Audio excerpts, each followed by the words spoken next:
The story began on a late night on a high mountain range. Along the trails were silhouettes of people holding torches searching for something.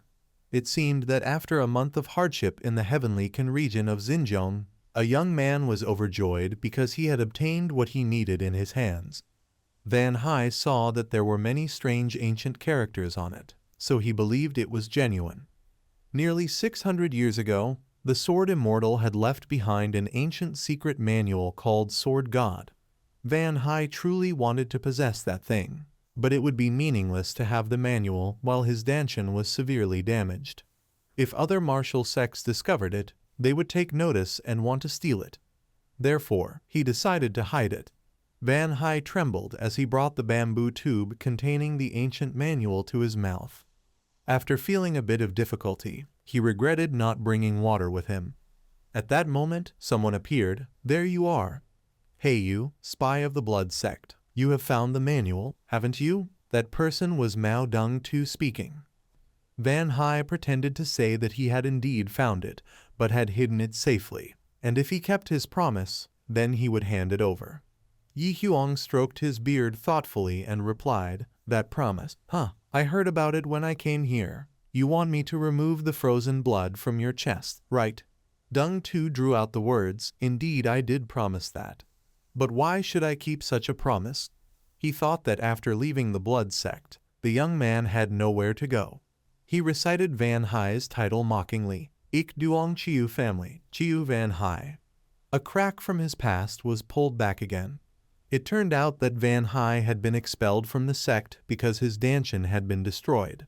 And 10 years ago, he had been kidnapped by the blood sect and implanted with blood essence in his chest.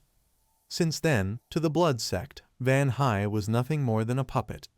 Therefore, he thought that even if the young man wanted to regain his freedom, there would be nowhere to go. Mao Dong-tu raised his voice even higher, "Am I wrong, Chiu Van Hai?" The young man did not expect him to know everything about himself and hesitantly asked, "What do you gain by saying all this to me?" He only coldly demanded that Van Hai hand over the Sword God manual. Dong-tu promised that if he obediently handed it over, he would consider removing the blood essence. Though he lowered his head, his eyes were cold as ice when mentioning the manual. He said that he had hidden it in a place that only he himself knew. Van Hai calmly asked, "You also know my situation, right? I did not do this to seek any privilege from your sect." Dong-tu fell silent for a few seconds after hearing that. Next, Van Hai added that he only wanted to leave the blood sect and live a normal life. So if Van Hai was freed from the blood essence first, then after that he would have the manual. At that moment, Yi Huang suddenly laughed darkly. The old man could not help but praise, "You are truly clever."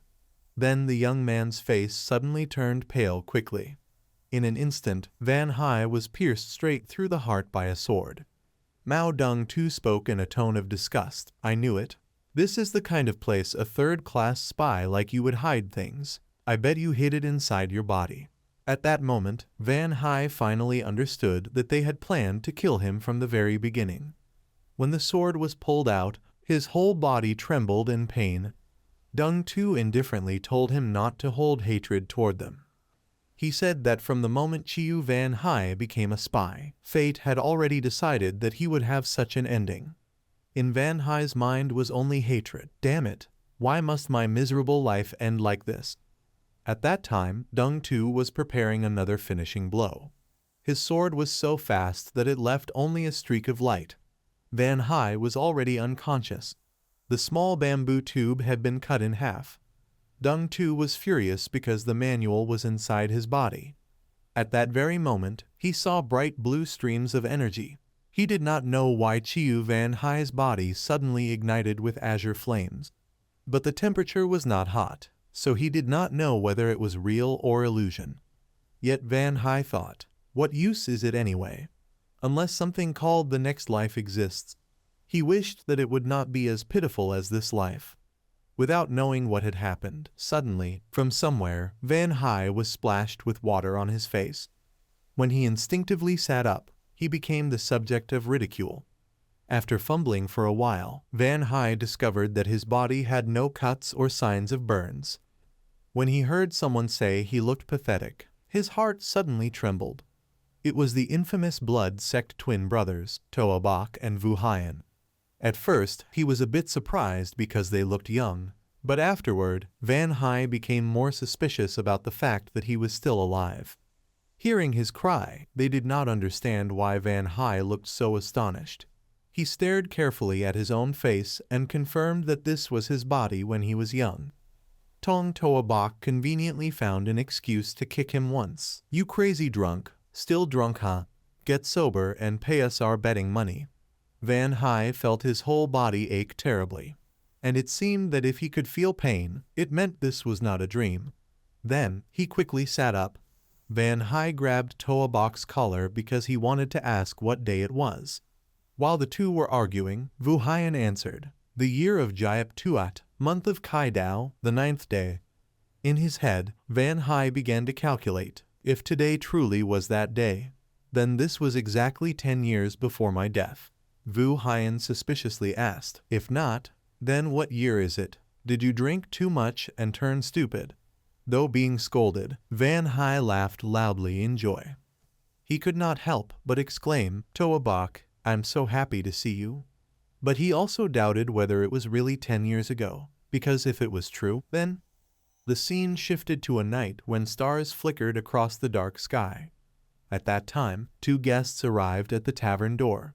The waiter was quite surprised because it was late, yet there were still customers. However, before he could finish speaking, the customer had already given him a valuable reward. At that moment, another employee in the inn stepped out to see what was going on. He was shocked when he saw a horrifying scene. Returning to this side, Van Hai felt angry at himself for not arranging things earlier.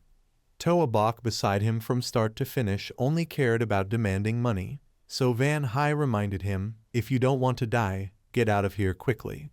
The man angrily replied, "You're getting too arrogant. Do you want me to teach you a lesson?" Right at that moment, Van Hai found something important. It was the only keepsake his mother had left behind, the sword Tiu Dam. Van Hai deeply regretted losing it in his previous life, even though he was in a hurry to escape. This time he had to carry it no matter what. A piercing scream suddenly came from somewhere. Van Hai did not know what had happened, but his ears were about to burst. The screams for help made them more alert. The twin brothers Woohwi and Toabok both guessed that the sound came from outside. But Van Hai thought that if it came from outside, it would be far too loud. He knew now was not the time to argue. The scream meant that it had begun. The twins were still in confusion. At that time, Van Hai separated the two to observe better. As soon as the door opened, the wailing sound came again. He probably had confirmed that it was done by the blood sect. On the 9th day of the month Kai Dao of the year Jayap Tuat, that was the day the blood sect had kidnapped him. Seeing the twins ask about the situation, he said it was the blood sect. Then, Van Hai urged them to run immediately to save their lives, but Toabok doubted that his reasoning was wrong because clearly the blood sect had been defeated by the martial world. Van Hai lost patience and shouted, "Why don't you go ask them yourself? I have to run. Do whatever you want." Then, the man began discussing the escape plan with Woohwi. On this side, Van Hai knew it was not the time to worry about the twins, because when they were kidnapped, they would later become martial masters. As long as he survived and escaped from the inn, that was enough. But now, thinking back, Van Hai suddenly remembered someone who always called him young master. Van Hai felt stupid for forgetting a Tong, because that boy was the only one who always stood by his side in the Ik Duong Chiu family. Van Hai could not abandon the one he considered a brother. Immediately, his voice shouted loudly, "A Tong, wake up quickly!" The boy gasped in surprise when he was shaken awake. Van Hai grabbed the boy's hand again and said, "We must quickly get out of here." A Tong was still confused and did not understand, so Van Hai had to say quickly that he would know after they escaped. Van Hai reported that they were being attacked by the blood sect. They would soon get inside the inn. A Tong inwardly also thought the blood sect had been eliminated. Afterwards, Van Hai refused the exit that the boy pointed out. Because the entire town had been surrounded, If they went out, they would be captured. Atong then suggested returning to the room and hiding in the wardrobe. That idea seemed obvious to anyone. The blood sect did not come to steal wealth, but to abduct people like them. They would search all the places people hid. For example, a wardrobe is the simplest place. Or inside a large wine jar, they would find them immediately. Atong kept mentioning ominous things like being killed, so Van Hai had to stop him. Next, Van Hai said they had to hide in a place no one would think anyone would hide. In a place that, even if thought of, no one would hide there. Moonlight shone down as if everything were peaceful. When Atong asked if it was in this place, Van Hai affirmed, "It is here." He said this was a place no one would suspect someone hiding. From above, one could see the pit giving off a smell. Atong felt annoyed because he did not want to hide in a latrine, but Van Hai paid him no mind. He pushed the boy in and said, "I'll let you hide in one building alone. You can thank me later." Finally, only Atong's helpless echo was heard, "Wait, don't push me." Van Hai thought that even the blood sect would not search that place. He had planned to hide there, but now had no other choice. He knew he needed to find another place before those people arrived. After seeing the stable, Van Hai knew he was not going to die that early. A horse suddenly bolted out of the stable. The pile of straw in front of the stable was hiding a secret. Van Hai thought hiding there was not bad because if the horse was lost, then one would go look for the horse, who would go search the straw. Then he thought if it were first-class spies they would sniff it out, so it was best to hold a weapon. At that moment, the sword in his hand made a sound. "Filthy, you battered bastard, don't use those wet hands to grab me. You think what sound is other than me? Wipe your hands. You think my words are nothing because I am a short sword, huh?" In his heart he thought the sword was possessed. A voice suddenly shouted, "What spirit possesses you? Do you mean my sound is from possession? I am the sword to you, damn, your mother's keepsake here. And you understand my words, human with a sword?" Then Tiu Dam transformed into a white-haired woman. She anxiously asked, "If you can hear, then do you see the sword's incarnation?" Van Hai stared at her. "What is this? Am I hallucinating?" Some doubts in his head made Tiu Dam disgusted. Then Tiu Dam explained that she knew he could hear and see her, and swords could also read the thoughts of those who had touched them. Before they could investigate further, the two heard movement.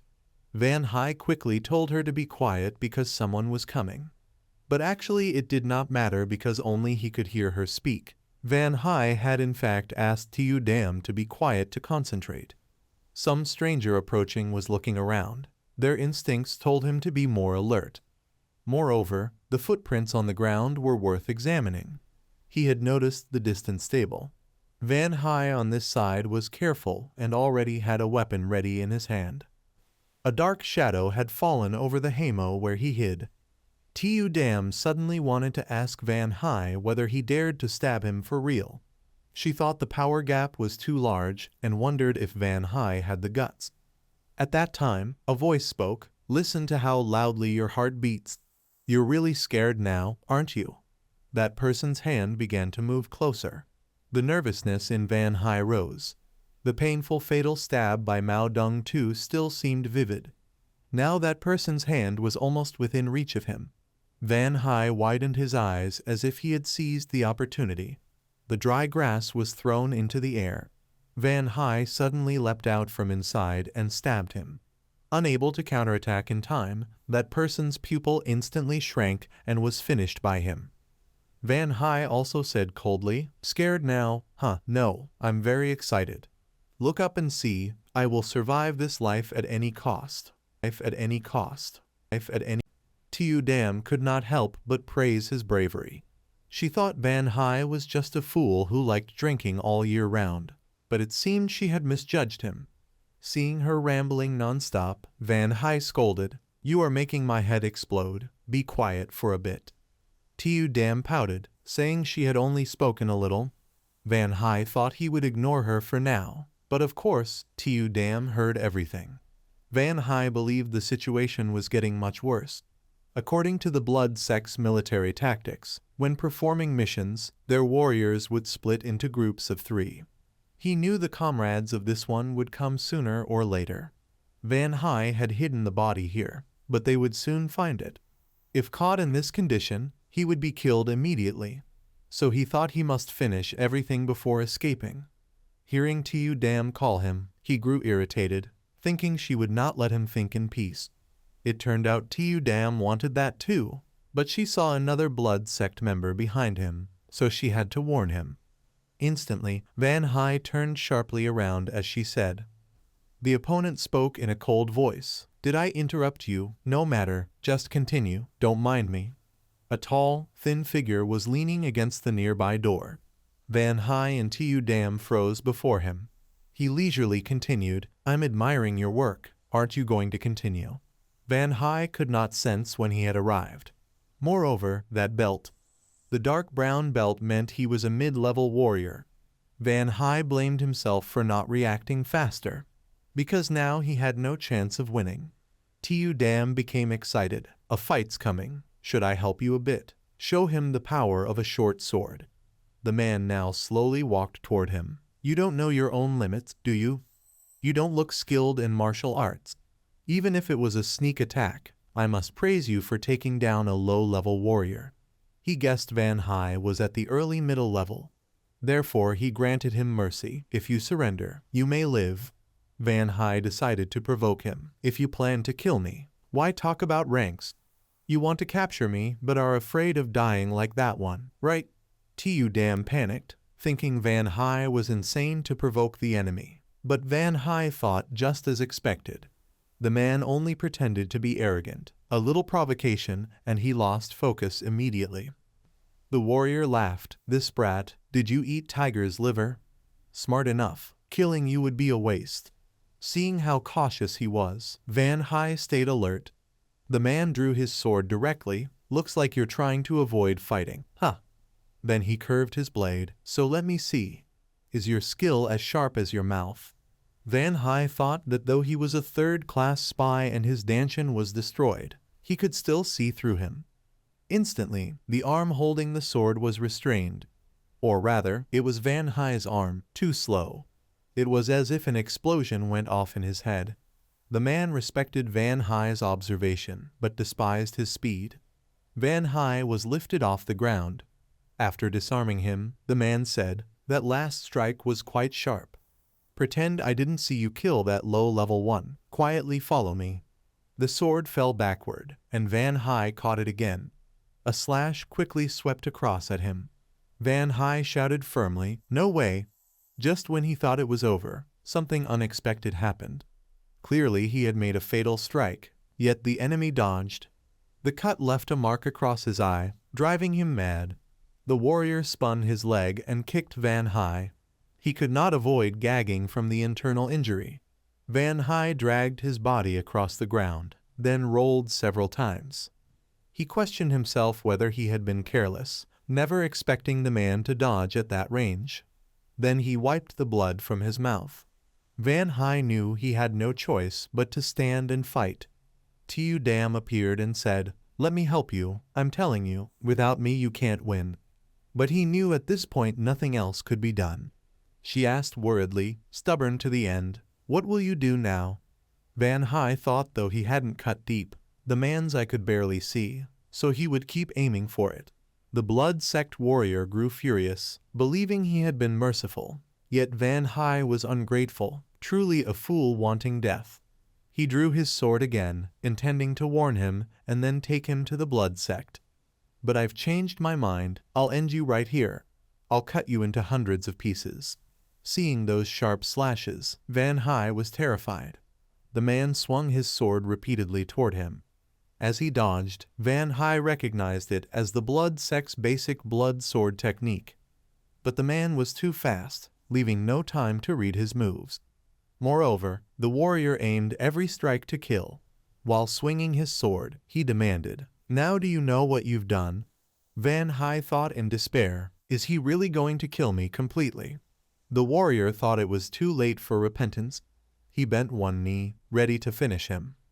Around Van Hai, lightning and sword aura surrounded him. He was slowly falling into despair.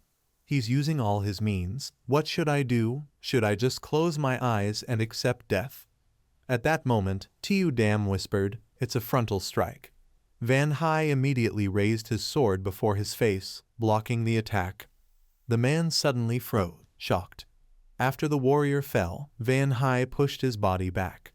Even he did not expect to block that strike. Tu Dam cried out excitedly, "Well done, you actually blocked it. If not for me, you'd be dead." He then realized it was because she told him the attack pattern. Tu Dam irritably explained, "I told you I can see. The feints of a third-class swordsman like him are too easy to read. So what do you want now? Should I keep talking or stay silent?" Van Hai shyly apologized for ignoring her earlier, then asked for her help. She had been patient, waiting for this moment, since she could not just watch the one who could talk to her be killed. When she asked what he would do after reading his opponent, Van Hai did not know, as his current strength was not enough. The enemy had seen him counter once, so he would never fight close again. Van Hai asserted the man would keep his distance. Tu Dam said if they made the enemy impatient, there would be a chance. Meanwhile, the warrior stood in disbelief, still shocked that Van Hai had blocked his strike. He feared Van Hai had seen through his sword style, though that was impossible. Then the warrior again demanded Van Hai's life. Tu Dam instructed Van Hai to block the attacks first to buy time, and he was ready. She tracked all the enemy's movements, calmly reciting, left shoulder, then guard, then right arm. The man screamed unconsciously, "Impossible, how can he block them all?" Right then, he felt blood. His vision seemed covered. Tu Dam told him if he struck the blind spot, the enemy would lose patience. The counterattacks to the blind spot had low accuracy but quick retaliation. She was sure he would turn sideways and be a beat late. When he felt ambushed, he raised his hand. But Van Hai ducked low. He was signal, now. The warrior stammered in shock. How could he? "That's what you wanted to hear when I'm stunned, right?" Then he launched a knee strike. Van Hai managed to block it with his hand, but the impact was not light. He was knocked back several meters. His arm throbbed painfully, making him almost kneel. The man laughed triumphantly, thinking Van Hai's arm was about to break. Then he twisted his foot. "Not bad knowing my blind spot, but that's all." He leapt up like a tiger pouncing on prey. Van Hai's whole body tensed and trembled. His right arm hung weakly by his leg, but quickly he clenched his fist. Van Hai shouted excitedly, "Now's the time." The warrior swung his sword down, and Van Hai spun like a whirlwind. The man could not comprehend what had happened. Only a sharp cut flashed beneath his neck. The one who delivered that slash was none other than Chiu Van Hai. Fresh blood sprayed out like a great wave. Van Hai cried out, "I did it, I cut him." Afterward, a gentle voice asked, "Are you all right? Can you stand?" He replied, "Yes, I'm fine." Tu Dam praised him while trembling from excitement. Van Hai admitted it was close. She cheerfully described the elegant spin just now, while he modestly said it was thanks to her guidance. Tu Dam suddenly became wary. "Though I'm a short sword," he interrupted immediately. "Why are you sulking?" She retorted that she was just surprised, then told Van Hai to clean the sword's blade. Though he tried to show care, she said she wasn't angry, but still nagged, "Remember to clean the scabbard too. It's your mother's keepsake. You're too careless." Suddenly, Tu Dam shouted. Chiu Van Hai ducked down. But before he could react, an extremely powerful force struck straight down on his head. Moreover, that person's hand still burned with energy. Van Hai's face was twisted from the blow, and the one who struck was Captain Ho. He said in a deep voice, "Ridiculous. They didn't come back for so long. I went to check, and you two got killed by a snot-nosed brat." Van Hai lay flat on the ground, blood spreading out beneath him. The tag on his body was engraved with the following words, Ik Duong City, Juat Lang District, Chiu Van Hai. It was also a hint referring to the notorious playboy of Hunan. People called him the useless man of Juat Lang District, regarded by his clan as a discarded waste after his dantian was destroyed. That man also added that he was the son of an Orthodox family, should they bring him back to train as a spy or not. Captain Ho thought that one should not nurture a person without a danshan, because he would not endure the training and would die. Moreover, in the current situation, even if he was the son of a noble family, but now like this, he did not think Van Hai could accomplish anything. Finally, the captain ordered, "He is not even worthy of the lowest rank, execute him." Van Hai trembled and cried out, begging, "Please do not kill me, I will become a spy or anything you want." In the end, he even put his hands together, begging for his life. That was what he thought. Van Hai had twisted and turned trying to avoid this situation, but it still happened. Yet this time both his hands were tied. After that he asked Tu Dam about the time, but it seemed she could not answer him. Van Hai thought that was because Tu Dam was not in his hand, so she was like that. At that time, the words were different from the previous life. Compared to a man whose danshan was destroyed, it was impressive. When you used this broken dagger to kill my 2 subordinates. Indeed, even losing your danshan, you are still the son of a noble family. In his mind he began to calculate. He valued me more than in the previous life. They are very pragmatic. So if it keeps going like this, then they will take me with them, right? Calm down. You will just end up the same way as before. He thought that he should think positively, must try to survive and find a chance to escape. That man coldly ordered, "Then I will handle him here." Van Hai was stunned for a moment. On this side, he admitted that the boy could become a spy, but outside there were many with danshan, more worthy to be trained as agents. So he thought there was no need for a useless one and ordered to finish him. Van Hai thought that even if the evaluation had changed, the result was still the same. Knowing there was no other choice, he had to beg just like before. Captain Ho sneered, "You stared at me the whole time and now you beg for mercy. Stop this cowardly act and pay for killing my men." Just as Van Hai was still cursing, the man raised his sword. The target was probably the middle of his neck. Van Hai felt despair because he thought he could not escape. Then he quickly urged himself to find a way to buy time, because Van Hai did not want to die sooner than in the previous life. At that moment, a burst of laughter rang out. The leader spoke again, "The scene of you struggling for life is impressive. Why not kneel and beg like a dog again?" Van Hai was focusing on a sword. While he was demanding to make him a pet, Van Hai suddenly remembered having seen that weapon before. A sword with white leather fittings on the hilt. He remembered clearly it must be that person.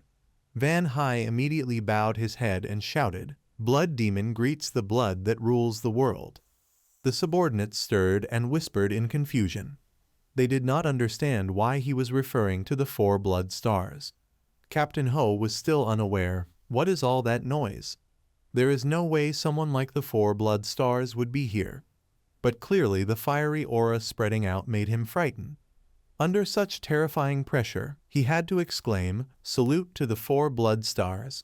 Then Captain Ho and his subordinates knelt down. Van Hai was recalling that the blood sect was managed by 11 leaders, among them 4 venerable ones and 7 blood stars. However, he had never met them in the previous life. But he had heard rumors about their blood stars. They were those who often disguised themselves as low-level swordsmen, blending into the ranks to supervise the subordinates. At that time, Van Hai heard an order, "Lift your head." Truong Hao spoke casually, "Interesting. No one has ever discovered my identity when I infiltrate." And this person was indeed the 4th blood star, Dao Truong Hao. He was curious how the boy recognized him, especially since the boy was not a member of the sect. Van Hai hinted that it was because of his sword, because of the fittings and leather sheath around the hilt. He knew it was made in memory of his white fragrant horse. Truong Hao quickly uttered a sound of amazement. He lowered himself facing Van Hai, sharp indeed, by the way. How does someone not of the blood sect know about this? Van Hai knew he was being suspected. In this situation, not suspecting would be strange. But in the previous life, he had hidden as a spy for 7 years, had experienced this hundreds of times. Van Hai quickly showed his talent for fabrication. That was because this humble one carries the bloodline of the blood sect. Hearing that, Captain Ho was the first to be shocked. The subordinates were also agitated by that statement.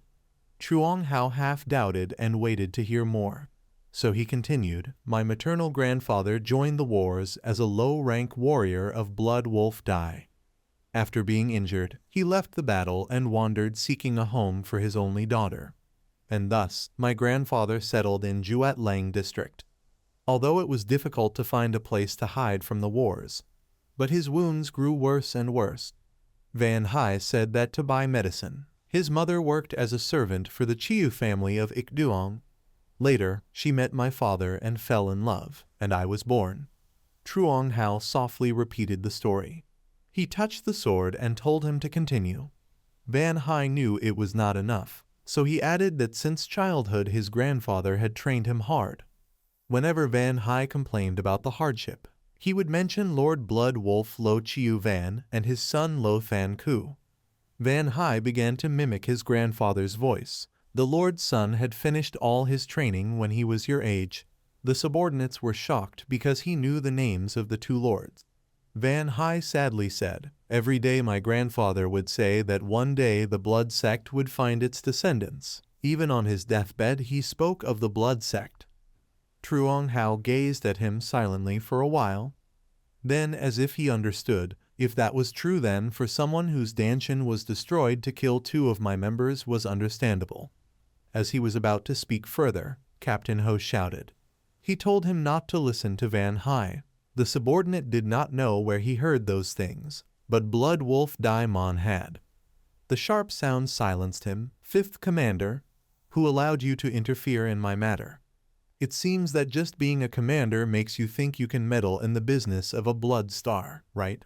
Immediately, he knelt down and said, "Forgive me, I beg your pardon." Van Hai had his own feeling, making a commander tremble at just a few words and glances. This was the authority of a blood star. Truong Hao now softened his tone, "Sorry for the interruption. But there is something strange. I think although your righteous act caused losses to the blood sect, why did you not reveal your identity to the fifth commander but beg for your life instead?" Van Hai stammered an explanation that he feared punishment if he spoke, if they knew his identity and that he killed two men. He was cautious with such a sharp man. His words were half true, half false, hard to read. But Truong Hao did not get carried away and still pressed into the inconsistency. Then his arms slowly relaxed. Truong Hao suddenly burst into laughter that no one understood. Van Hai stayed silent, waiting for his next move. Truong Hao finally said that he had joked too much, so let's just take things that way. If your grandfather was a former member, then you can also be regarded as a brother in the blood sect. Hearing that, he finally relaxed. He felt relieved because he almost lost a precious heir of the orthodox line. So Dao Truong Hao allowed him to join, considering it the continuation of his grandfather's legacy. Van Hai then bowed respectfully. "It is truly an honor for this humble one, great fourth blood star. My grandfather can now rest in peace." In his heart he concluded. Somehow he had preserved his life, but still had to join the blood sect. The rope on his hands had also been loosened. Now Van Hai could perform the ceremony properly. Blood demon descends, cleanses the blood of the world. Truong Hao only left one sentence, "Welcome you back to the sect." In Van Hai's heart, however, he was thinking differently. Although he survived but was captured by the blood sect, knowing that he would be taken back, he might as well have been captured immediately. At that moment, someone else came to him. "All right. Finding back a descendant is also a kind of fate. I will listen to your wish." Van Hai could only think of a question filled with doubt, because Dao Truong Hao told him to speak out his wish, but inside it could just be a test to probe his reaction. Since he did not understand clearly, Van Hai had to give a very reasonable request, and what he asked for was to have back the sword relic of his mother. He was also surprised when Van Hai called it a relic. When ordered to bring it out, Captain Ho hesitated because that sword had been stained with the blood of subordinates. In contrast, Truong Hao just said coldly, "Do not make me repeat myself." so he had to offer it with both hands. He saw that the sword was a bit old, but still a good weapon. Then Truong Hao paused again. But you must pay the price for spilling the blood of our sect members, right? Next time when you raise the blade, I think you should be more careful. Truong Hao coldly threw it back. Even though the sword fell to the ground, Van Hai did not hurry to pick it up. Because he saw that he had made Tiu Dam tremble, a sign of someone with profound inner power, and also a warning. There was no doubt anymore. Van Hai knew he had survived.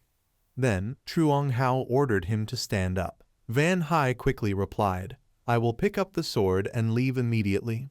He thought as long as he could get the sword, it was fine. But clearly, Tiu Dam was very angry because that was her beautiful hair. He had to comfort her saying he would find a craftsman to fix it later.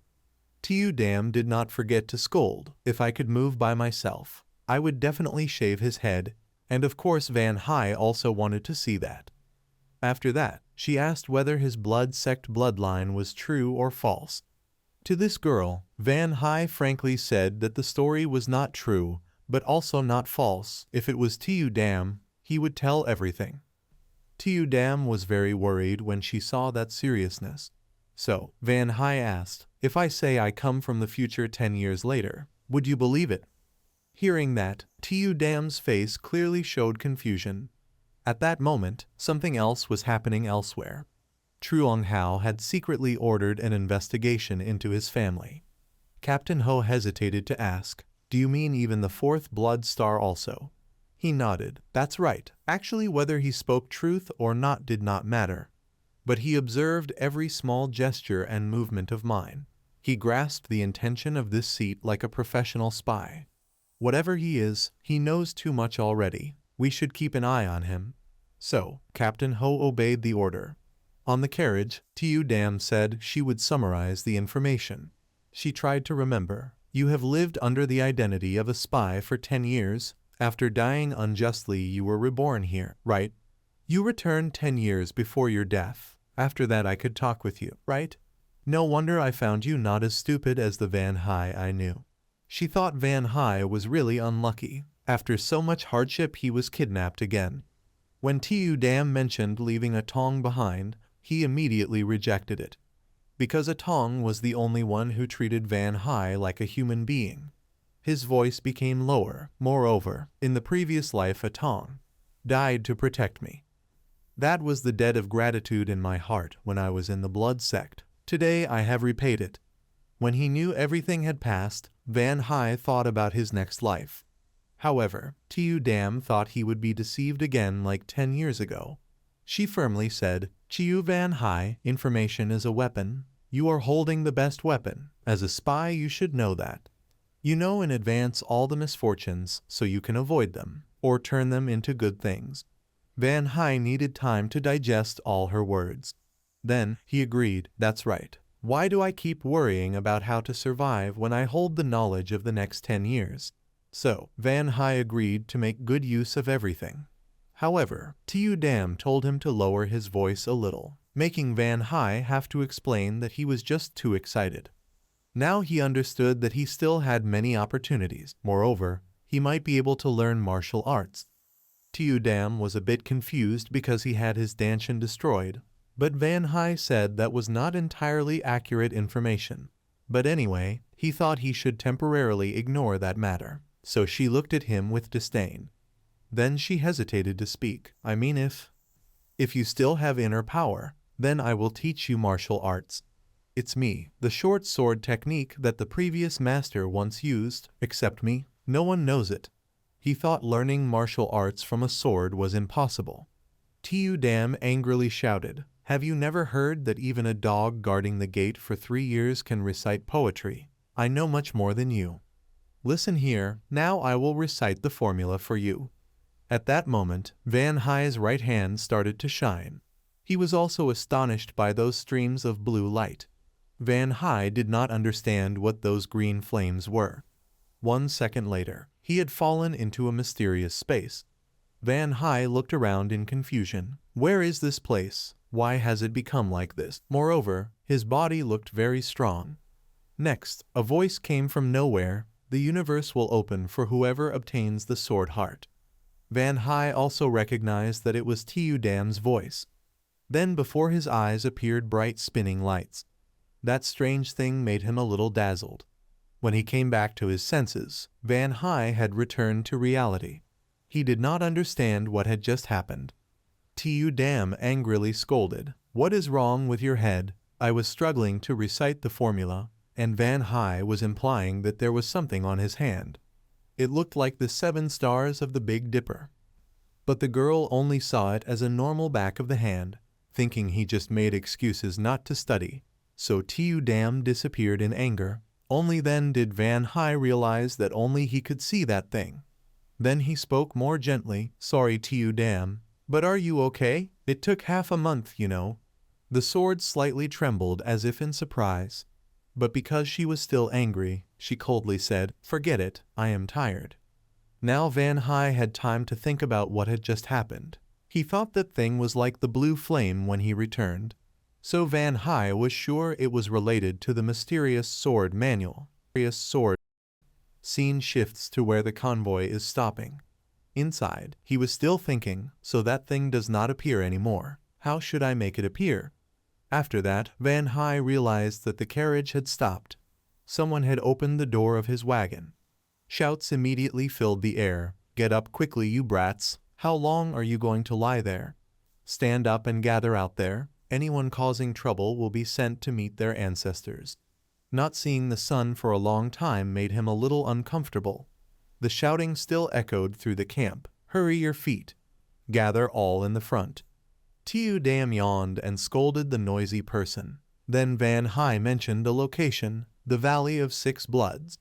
He remembered clearly that it was one of the territories of the Blood sect, also the place to train kidnapped children, which made Tu Dam realize that they all shared the same kidnapped fate. Then Van Hai introduced the man standing on the platform. That was the instructor in charge of training supervision, Ku Fan. At that moment, someone called him, "Hey, you useless brat Hien Juet Lang." Before he could answer, Van Hai was shoved on the shoulder. Toa Bok then teased him, "You acted like you knew everything before yet still got caught here." Seeing them here, he also knew the black and white twin demons had been arranged. However, Toa Bok noticed Van Hai was not tied up. When he heard the story getting longer, he still wanted to listen. At that moment, they were shouted at again, "Stop chatting, pay attention.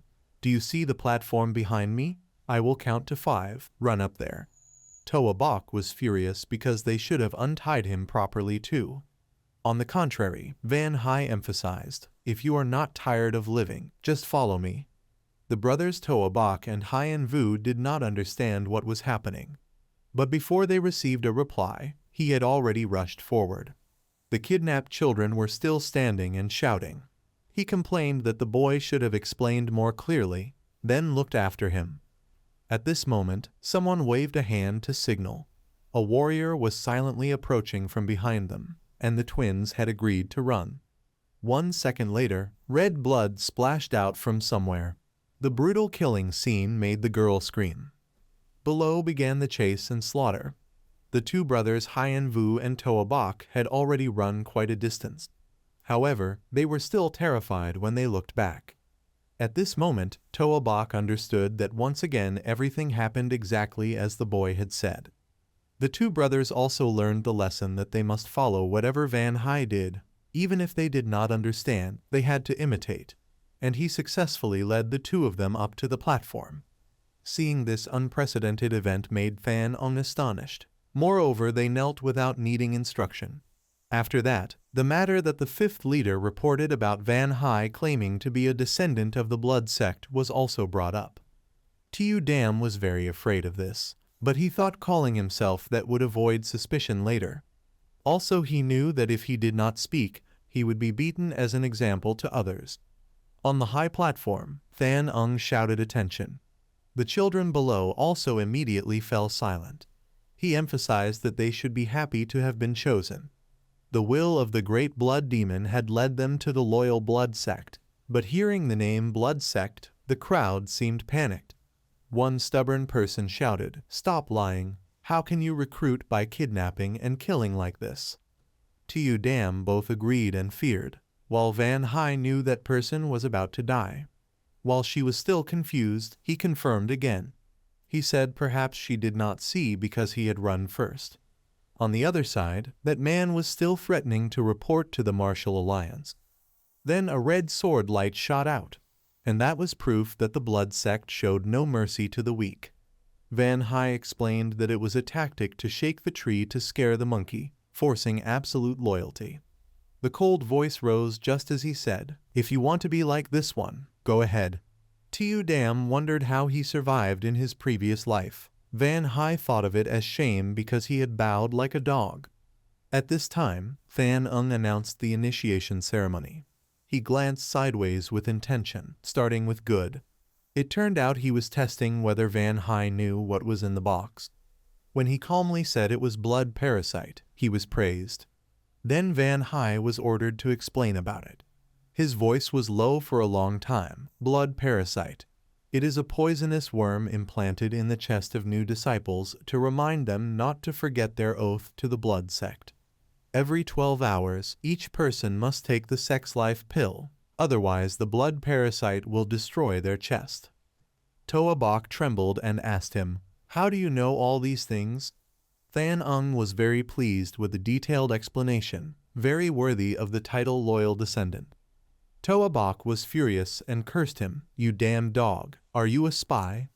Tu Dam wanted to mock, but he stopped her, because this matter was difficult to handle. Then, the man said he would grant him a favor, and that was a chance to show loyalty as a descendant, to receive the blood parasite first. Van Hai was pained because there was no other way, but strangely he received much attention. He thought there was no way back. To survive meant to swallow the blood parasite.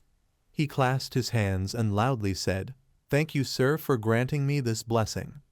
Then the fifth leader heard him ask for more water to swallow easily. That made him jealous. Than Ung seemed to have goodwill toward that boy, though it was not yet confirmed whether he had blood sect lineage or not. That matter would soon be revealed. Everything was already prepared. Just wait and see. Chiu Van Hai. Now Van Hai was still endlessly thanking Than Ung, and he also greatly praised that loyalty. Then Than Ung said, "You all know what to do. Now each one step up here to receive the blood parasite." Tu Dam felt terrified of living with that dreadful insect. He also felt bitterly ironic for having to experience it again. But suddenly, Van Hai's whole body seemed to have something conflicting inside. He felt his chest both painful and burning, as if a blazing fire was raging. She worriedly asked him, "Is your chest having a problem?" Van Hai, of course, did not know, only realized the feeling was very strange. But it was indeed where the blood parasite activated.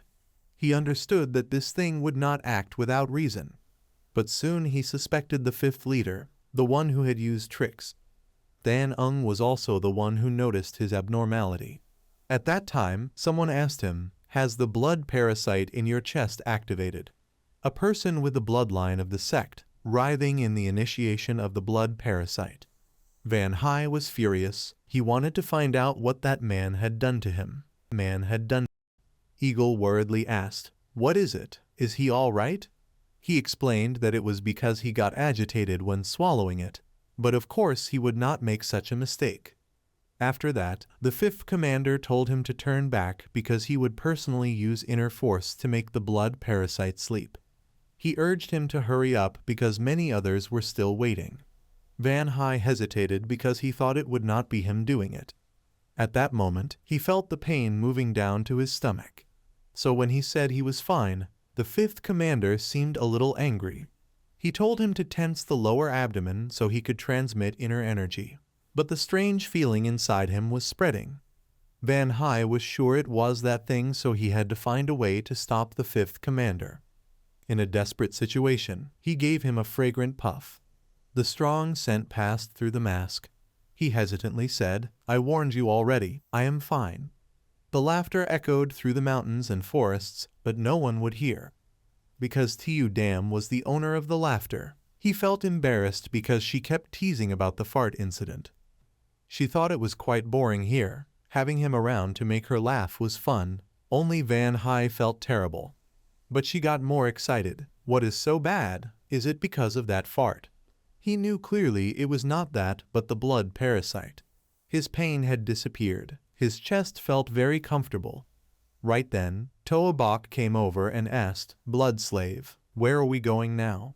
He did not like that title, and Tiu Dam also mocked with him. He forgot he also swallowed the blood parasite to survive. During the quarrel, Toa Bok revealed that he treated his hometown friend badly, wanted to stand out alone, while he thought that was not true. Then the order from above echoed again, "Everyone pay attention here. Now I will assess and classify you. Do not make noise or act on your own." He had some doubt. In the previous life it was someone else. Was it because of what happened earlier? The fifth commander pointed at the stone caves behind. It turned out that each cave had one person from the blood cult. Their talents would be evaluated by them. When the assessment was finished, they would receive rank cards from high, medium to low. They had to try to reach high rank because the blood cult valued only strength. He pointed to the blue belt on his waist, the symbol of high rank. High-rank warriors recognized for their strength and achievements would have the blood parasite removed. He said to strive for recognition, even rewards. The crowd was amazed about the removal of the blood parasite. They were all now aiming for high-rank cards. Van Hai also noticed their hope, but only he knew they were slowly becoming people of the blood cult. The fifth commander coldly said, "I told you not to make noise." Van Hai stared at the item in his hand. Then the sound of the whistle grew louder. Seeing him covering his ears tightly, Toa Bok was a bit puzzled. He did not know whether to imitate or not. Though the whistle was loud, it was not that bad. But a second later, his face darkened. The screams of the entire crowd resounded. Tiu Dam was very worried for him and everyone. Van Hai explained that the blood parasites would wriggle when the whistle was blown. But strangely, when the whistle blew, he did not feel anything. The people below were writhing on the ground. The fifth leader frowned. "I told you about high-rank warriors because that is procedure. But how many of you think you can achieve it? At most only 2 or 3, and the rest will live with the blood parasite for the rest of their lives." He continued shouting, "How long do you plan to lie down? Stand up." During that time, Van Hai thought the blood parasite might no longer be inside him. Seeing Tiu Dam about to speak, he immediately understood and replied, "Even if you cover your ears, it will not stop the parasite from wriggling." He wished his elixir field was not destroyed so he could use inner force to check. Toa Bok said in a low tone, "I have decided, since I swallowed the parasite, there is no way back. No matter how talented you are, I am better at martial arts than someone without an elixir field." He declared that he would soon get high rank, remove the parasite and take revenge, surprising him. The fifth commander was about to speak when a hand was raised. Toa Bok volunteered to be the first to take the challenge. Tiu Dam thought he was sulking because Van Hai had hidden everything. After the request was accepted, Toa Bok rushed forward. He thought he did not need help. He would prove he was better himself. Right then a punch hit his face. Toa Bok immediately fell down hard. He was angry because it had been announced not to act on their own. They were only to move when ordered, and to answer when superiors gave orders only. The crowd looked at Toa Bok as a lesson in stupidity. Van Hai quickly followed along respectfully. The fifth commander directly pointed at him as the first to join the trial. Instinctively he said, "Me," because he knew that the man ultimately wanted to make things hard for him. He then mocked him. "What is it? Does the descendant of the blood cult have a problem with that?" Immediately, Van Hai replied, "No sir, I only appreciate your care," but inside, he already accepted that this life would not be easy. Van Hai stepped slowly into the cave. The fifth commander continued ordering the others to line up. This trial, though it was the second time, still felt new. Tiu Dam was quite worried because he had no elixir field, and asked about his previous result. Of course the answer was the lowest, and such people were only pawns for miscellaneous tasks. Suddenly, someone appeared. "Are you Van Hai from Loyang City?" He felt a bit wary, if he was not mistaken. This voice was, so he arranged this. He looked a bit younger, but he was sure it was him. Van Hai knew every detail about this man. He was his direct superior in the previous life. Tu Dam curiously asked which team he was in. The answer was Blood Wolf. And of course, the man in front of him was the captain of the Blood Wolf team, the name he had mentioned. Luo Tingjiu patiently asked him, "Why do you not answer?" "I asked if you are Chiu Van Hai from Loyang City." He found the plan of Commander Hu very clever, but unfortunately he had fooled even the Blood Star. So deceiving someone he already knew in the past life was even easier. He immediately said, "Captain of the Blood Wolf team, my grandfather told me a lot about you." Tingjiu coldly drew his sword. "What a bad lie. You said your grandfather was a warrior of the Blood Wolf team. There is no warrior in the Blood Wolf team who could be your grandfather. Tell me who you really are. Tell me who you..." By reflex, Van Hai jerked backward because he was startled. But Tin Ku lunged forward and grabbed his throat. He spoke with murderous intent. "You want to die? You say your grandfather served under my father. I have trained in the Blood Wolf troop since I first had thoughts. I remember all the soldiers under command." Tu Dam anxiously said he should draw his sword, but he knew that would make things worse, so he had to choose words to deal with it. At that moment, Tu Dam warned from below him. Van Hai took a full chin punch from him. What he could do was try his best to withstand it. But the feeling of ribs shattering was truly too painful. He did not expect him to be that fast. If he could not resolve it by talking. But one thing to note was that his body could not endure for long. After that, Van Hai was directly kicked onto a rock. Fresh blood spurted non-stop. Tu Dam was trying to encourage him. And Van Hai also acknowledged this violent personality was just like in the previous life. He tried to act like he was fine, but he also knew the last blow was not a mere move. Tu Dam told him to prepare because Tin Ku was about to rush in. But he felt dizzy and had trouble concentrating. She then discovered his back was wounded. So Tu Dam guided him how to move. First was a horizontal slash toward the neck from the right. She urged him to block the blow. Van Hai drew in and assumed a guarding stance immediately. But the force that hit him still knocked him down. Seeing that strange reaction, Tin Ku was a bit puzzled. Meanwhile, he was talking with Tu Dam but realized she had flown off somewhere. Then he quickly scanned with his eyes. Yet Tin Ku used his foot to stomp straight onto Van Hai's body. He ordered coldly, "Answer me. Who told you those things about me?" Sensing a good opportunity, Van Hai asked, "Leader, did you not want to find your younger sister?" Tin Ku grew angrier. "It seems you investigated thoroughly. But you missed one detail. My younger sister is dead." Van Hai shouted, "Luo the Hoa lady is still alive. On the day your father was killed, she was kidnapped." He quickly hit the focal point. Why was only her body burned? Because that was fake. Your younger sister is still alive. If you want to hear more, make a pact. From afar, Tu Dam lit up as if listening. Tin Ku still spoke in a low voice. "You know her name." He lifted his sword. Then he planted it beside Van Hai's head as a warning. "It seems you are not bluffing. Consider that I was deceived by you. I will listen to your story." He will decide whether to make a pact after hearing it. Then he asked about the whereabouts of the younger sister. Van Hai named exactly one place, Full Moon Flower Merchants Guild. He had imprinted that reputation in his heart. But that place was under the jurisdiction of the first seventh star. So who would be the mastermind behind the assassination of his father? Van Hai quickly spoke into Tin Ku's black heart. All of it was meant to provoke your hatred and seize control of the Blood Wolf troop. The first Blood Star, Truong Long of the Blood Sect. It was all a plan arranged by him. Tin Ku immediately thought that was absurd, because the wound on his father's corpse was reported as. Before he could finish hearing, Van Hai cut in, "You saw it with your own eyes. The collection and examination of your father's corpse were handled by one person from the Full Moon Flower Merchants Guild and the Lunar Star Commander, right?" Van Hai glanced and understood that he was wavering. It was the moment for him to strike.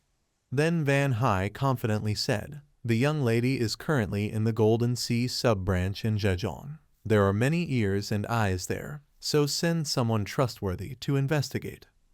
Tinku hesitated for a long time. "You finally?" On the other hand, Van Hai smugly asked, "Is that enough for you to make a pact with me? Please help me once when I need your strength." Tinku did not forget to threaten, "If the story you just told is false, I will come cut your throat." He was not afraid and grabbed his hand. "I have swallowed the blood parasite already. What is there to fear? I hope you soon find your younger sister." Yet Tinku said he still did not fully trust him. But if what he said was true, regardless of a pact, he would regard him as a benefactor for the rest of his life. Van Hai also thanked him for that integrity. His heart could not help but be proud because in the previous life he had also chosen to follow him. But then suddenly, he slightly froze. The thing in his hand surprised him somewhat. For it was the mid-level token. Tinku said it was because he had blocked 2 of his blows, not because of a pact that he gave it to him. At that moment, he turned back to the old matter. "You heard of my lineage from your grandfather?" Van Hai asked whether he wanted to believe it or not. Tinku sheathed his blade and said he would accept that lie. Before he could speak, he fell into thought. "I do not know whether you are clever or foolish. You never mentioned your grandfather's name after I threatened you. You started rambling about that information." In retrospect, he felt the man was right and realized he had been ensnared. Tinku was truly unclear what Van Hai was scheming, but still chose to trust him this time. Tiu Dam now felt very relieved. "I thought something bad would happen when I got knocked away." Tinku watched him quickly leave the cave. He thought Van Hai was relatively skilled, but compared to his youth, it seemed he had lived more than 10 years. Moreover, with his earlier movement, consider the first block as lucky. But the second block, he remembered both of his eyes were shut. Tinku found him too slow to sense his kai, saying it was nearly impossible. But he had the feeling someone was helping him. The more he thought, the more angry he grew. Though a bit disturbed, he felt no hatred for him. Outside, the 5th commanders barked again. "Hurry up, adjust your positions according to your ranks, and the mid-level token will follow me." Toabak was also astonished. "No way, you stable town scoundrel of Loyang. How could you be mid-level like me?" "Be mid-level." The group followed behind the 5th commanders. Toabak still did not forget to complain about the unexpected and unreasonable situation. What made him most angry was that Van Hai had no elixir field but was still mid-level, perhaps because he was a spy. Seeing that temperament, Tiu Dam thought he was too competitive, and he found it extremely annoying because neither of them could fight him. She was a little puzzled what the two were. But later, Tiu Dam said, "I understand now. That Commander Ho is also here.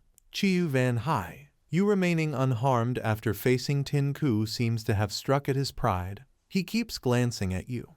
Van Hai also thought it was understandable that Tinku guaranteeing his safety made him angry. When Tiu Dam called him a fart sniffer, he only hoped she would not mention it again. Next, Tiu Dam asked about his plan. He thought he should find an opportunity to heal his elixir field. Tiu Dam worriedly asked, "You said that before, right? But how will you do it?" Van Hai briefly said there was a way. He told her did she know the name Master Heal. Tiu Dam looked and saw his mind was empty. He explained that it was a doctor known to cure any illness. As long as you paid the right price he would heal. From what Van Hai heard, that doctor had once healed a shattered elixir field. Hearing that in 10 months the person would come by, she knew Van Hai would bargain and get treatment. She was a bit worried because he had left all his money at the inn. He had nothing except her. Thinking Van Hai intended to sell himself, Tiu Dam struck him. Toa Bok suspected his oddness, and he thought of a way to find an herb as payment. He remembered the doctor would need a special herb when he came. She knew he had planned ahead. Van Hai thought that being in the tiger's den he had to find a way to rise in the blood sect. Seeing her mock him for abandoning the orthodox sect, he replied that whether righteous or demonic, they were still only people. Over here, many warriors lay on the ground. Commander Ho quickly ordered them to stop. He looked angrily at the matter. What is this? Who did this? Turning this way, it seemed the culprit still stood there. Enhak Thien angrily cursed. These guys are all trash. Hearing the commotion, he also turned around. His voice light as if nothing. Fresh meat has arrived. The 5 commanders quickly retreated. He did not forget to command everyone to step back. But the arm holding the sword was seized. Enhak Thien bluntly said, interfering too much, get lost. He was immediately dealt with. Then Enhak Thien tossed his hand into the air. The 5 commanders flew away like a leaf. The sword he was proud of also fell to the ground.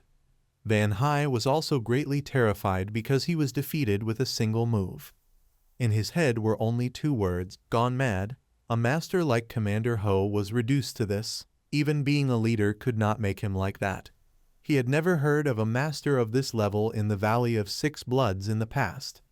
Wariness rose within him. He was too powerful. Who exactly was he?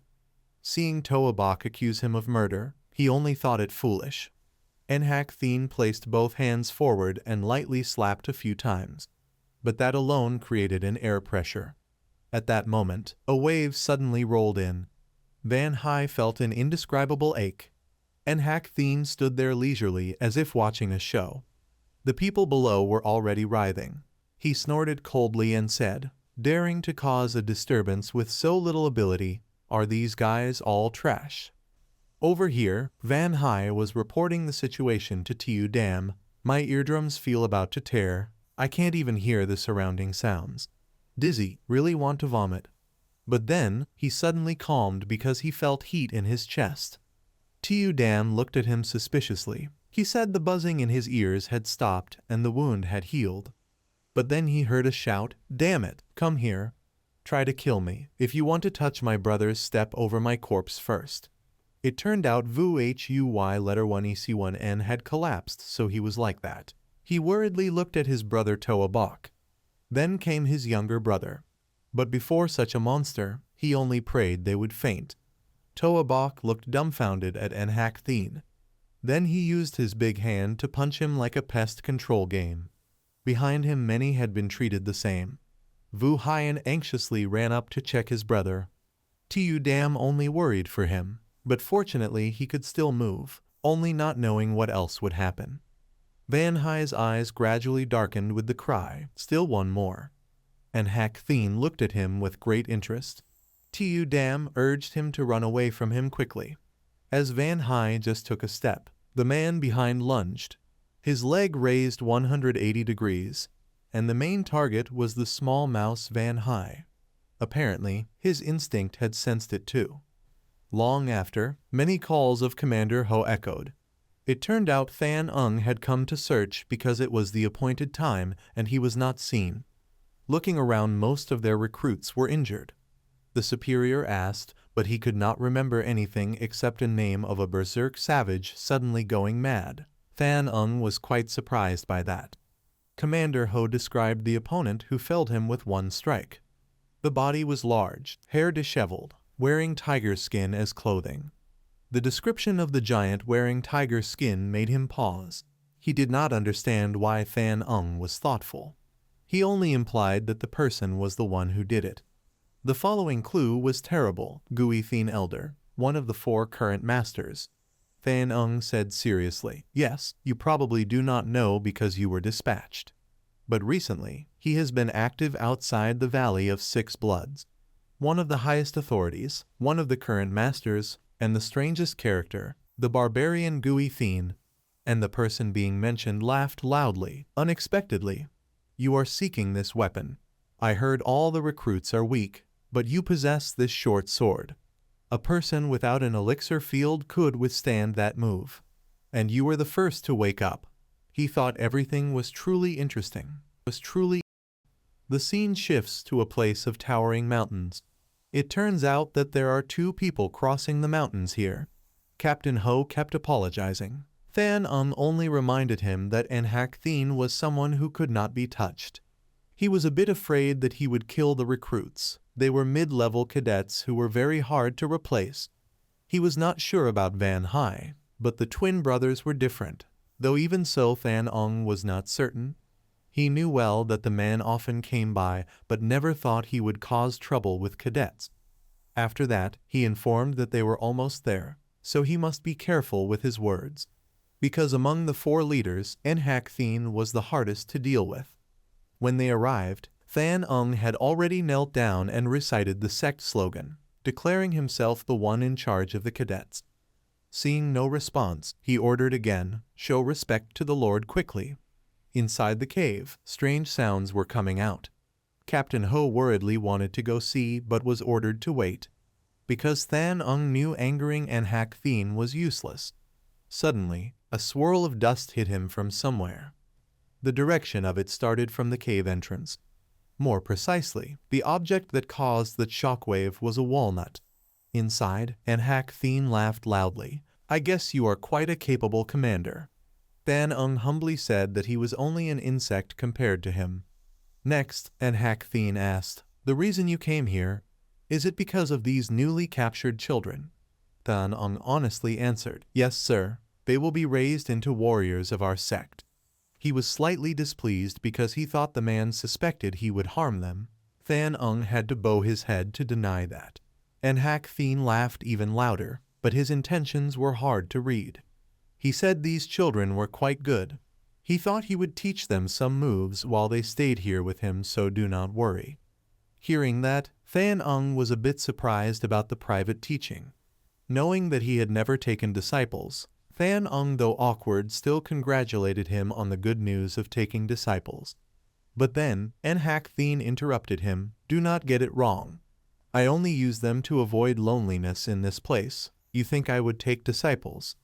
Than Ung hurriedly apologized, and the 5th commander struggled to think, what is he saying, not taking them as disciples?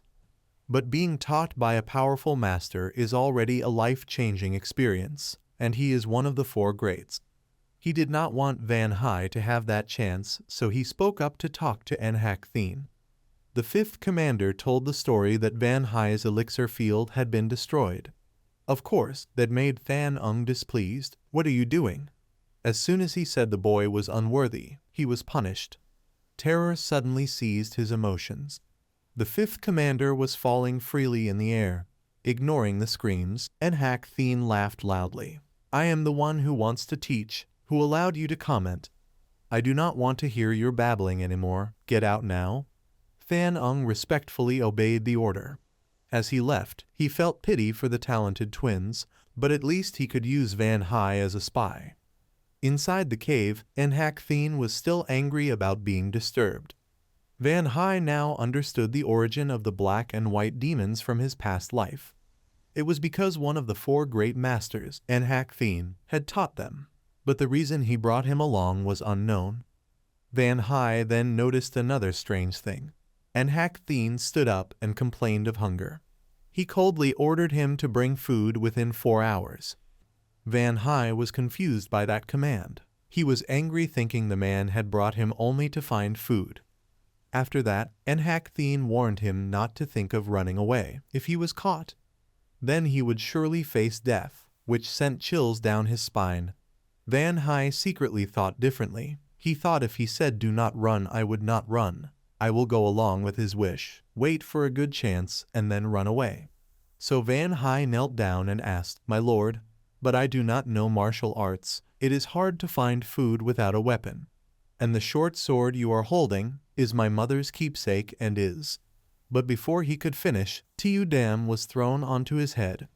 Nhak Thien thought he was too troublesome, then tossed the sword away because he did not need it.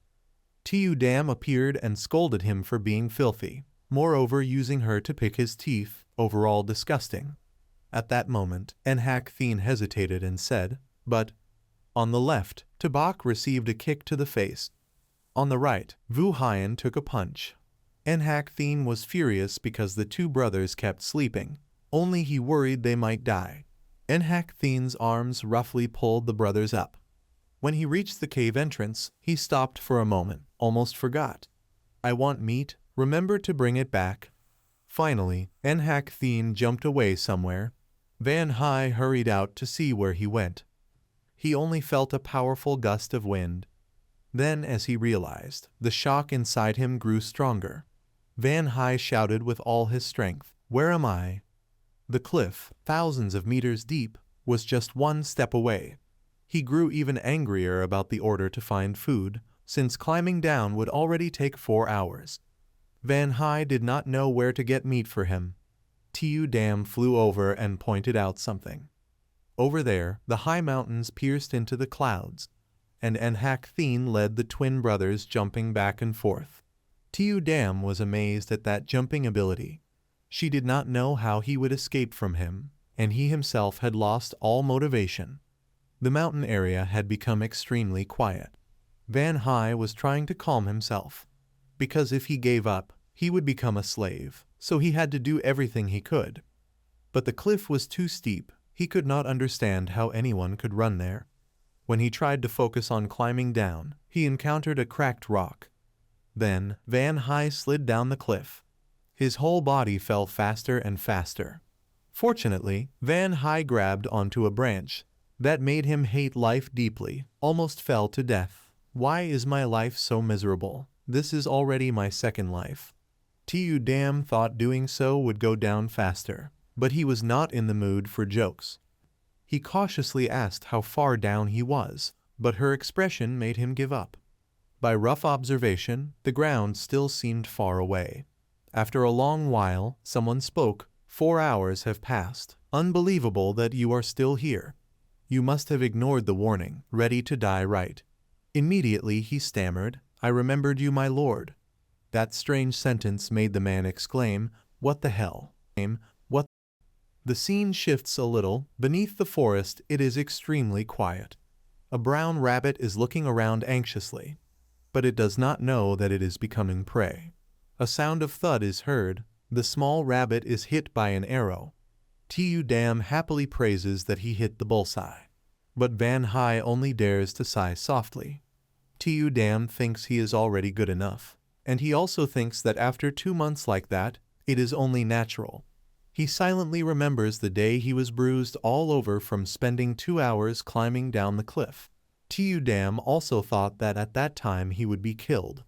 After that, she told him that he should know when to give up at the right time, because the following times he also struggled when escaping. But she sees that today Van High is fine. He happily replies, if I can hunt 1 or 2 more. The next second, a tall man wearing tiger skin jumps down. The impact makes him fall sitting on the ground. Van High forces a smile and says, Sir, you come early. I was just about to climb up. Enhak Thien laughs slyly and asks, so you got food already? I am hungry now. Van High offers the fat rabbit and says it is dinner. When he counts and sees there are 2, his voice lowers. Enhak Thien angrily looks at him. 4 mouths to feed and only 2 rabbits. It seems I must cut down the number of people. The face of Van High looks blank at him. This violent scene is not suitable to watch. Only know that heaven and earth are spinning each time the sound of hitting rings out. He is sad because he has to be hung upside down again, but he is not surprised anymore. He feels tired and does not even know what Enhak Thien is thinking, because he thinks there must be a reason. In fact, for 2 months he has lived like a slave, climbing up and down cliffs where one misstep means death. He even searches the forest to find food. Van High is punched when bringing food back, and punched more when bringing nothing. And after fainting from the beating, he is hung upside down on a tree. Tu Dam angrily asks him, were you not noisy the first time you were hung? He only answers that he has gotten used to it. At that moment, someone comes and calls him. Toa Bok also questions why he cannot bring proper food back. The 2 brothers were beaten together too. Van High smiles secretly at Tu Dam's teasing, then tells him that even without me you would still be beaten. Toa Bok goes straight to the point. The elder is looking for you. Come in. Tu Dam realizes he is called 2 hours earlier, and he also does not know what the elder plans to do. When entering inside, Enhak Thien gives the first order, take off your shirt. Van High hesitantly asks again, but he only hums lightly. He does not know the reason, but his hands already begin to obey. Nhak stares at him for a few seconds. He thinks for a bit, then says, "About 2 months already, right? Now you are quite ready." He does not understand, but she is very observant. "Your body looks good from climbing mountains and hunting every day." Nhak orders Toabok to hunt food from tomorrow. That makes him resist. Of course, such resistance only deserves a kick. Nhak kicks him flying. "Do as I said. Why do you talk so much?" Before going out, he reminds Woohwi to cook carefully. Both Dam and he are confused, seeing his indifference with his bald head. At that moment, a hand rests on his shoulder. A scream echoes through the mountains. That fear is because he is lifted by Nhak like a sack of rice. He is scared and begs to be allowed to walk. But Nhak shortly replies, "You are good at being troublesome." He thinks he has tried his best because Nhak does not use stairs. But instead, he is thrown into a waterfall. The water below is clear, with fish swimming. But when he breaks the piece, the fish scatter. After surfacing, Van Hai shouts angrily, "Why do you keep treating me like this?" Nhak only briefly says that he will take him to meet the one who will become his master. But if he stays dirty, it would be rude. Van Hai looks blankly at the two words master. Dam whispers, "Seems like he found out that he himself is the dirty one." Just 1 second later, Nhak says, "Bathing is enough, come up." But that is only getting wet, and Dam also thinks that is why he smells like a beggar. The stream flows gently, covering the surrounding sounds. Van Hai and Nhak are walking along the cliff beside it. Dam is curious because behind the waterfall there is a hidden place. She wonders who would live there. He replies, "For someone who does not want to be found." She playfully disguises herself to tease him. Maybe it is a beautiful master living in seclusion. Then he begins to think that the person Nhak asks to take him as a disciple must not be ordinary. After a long walk, he announces they have arrived. Then Nhak turns and says, "The person has come." He suddenly turns to him. "What are you doing? Show the respect you should have. This person from now on will be your master." Van Hai kneels on one knee and says, "Blood demon and blood cult forever." Mid-level cadet Chiu Van Hai greets master. However, Dam thinks they might not accept his respect. She has not finished speaking when he already sees it himself. Dam blandly says, "I think he has been dead for a long time." She thinks it is a talking skeleton, while he feels he is being toyed with. Nhak laughs loudly. "Joke what? Do I look like I have time for that? Do you not know the change that happened to you in these 2 months? Your health increased from climbing mountains. When chasing prey, your legs became stronger and your endurance increased." He also says that when being beaten, your pain tolerance and mental strength increased. Moreover, even when hung on a tree, it is training to give you strong upper body and stable balance. Nhak becomes more serious as he speaks. "All of those are for you to have the necessary traits to learn martial arts." Van Hai hesitantly replies, "Elder, I am sorry to say this, but I lost my elixir field since childhood due to inner injury." His laughter becomes stranger. "You think I train you without knowing your body condition? What will you do if there is a way to cultivate without using the elixir field?" The mind of Van Hai seems unable to process it. But a second later, he is completely shocked. Cultivate without using the elixir field. Suddenly, Nhak asks if he knows what the elixir field is. Van Hai listens and becomes silent for a moment. He says that it is something he will know when he starts learning martial arts. The small glowing gem at the navel is probably the elixir field he mentioned. Nhak continues to say, "Every martial art needs it, and it is also considered the energy core. When a martial artist trains, they use Kai technique to absorb vital energy, and that is called internal energy, and internal energy is stored in the elixir field. But he has a broken elixir field, so he cannot store the absorbed energy. That means he has only 2 things left, absorbed energy and body." Then he asks what is energy. In his mind, he feels uneasy about the matter of controlling internal energy. He guesses that the man intends to explain about original energy. Nhak Thien answers, you learned some nonsense before. Original energy is not wrong either. But the true name of what lies in your chest is different. It is the original gift. The vital energy of the original gift is something born with you and cannot be stored by cultivation. It has double the power compared to internal energy accumulated by the elixir field. So he says that he is very lucky, because those writings over there teach him how to control the original gift. Tu Dam is also excited. You won the lottery. With this you can learn martial arts now. But she does not understand why he is not happy, as if he wants to skip this chance. Only Van Hai knows clearly that this thing is essential energy directly related to life. There is only one case when a martial artist uses it. That is when they want to perish together with the enemy. That energy cannot recover. If used too much, the lifespan will shorten. Hearing that, Tu Dam freezes. Van Hai continues to discuss with her. If I learn this and use the original energy, then I will not have much time left to live. He only has one message. That old man thinks I will be happy about this chance. No way. So Van Hai bows 90 degrees. Thanks for teaching me such valuable things. But my foolish mind still does not understand. I lost my elixir field and have no cultivation gift. When I was in the clan, I was always called useless. Please reconsider teaching me this. Tu Dam admires this lying skill. Nhak Thien slowly speaks. I worked hard to train your body, and you call yourself useless.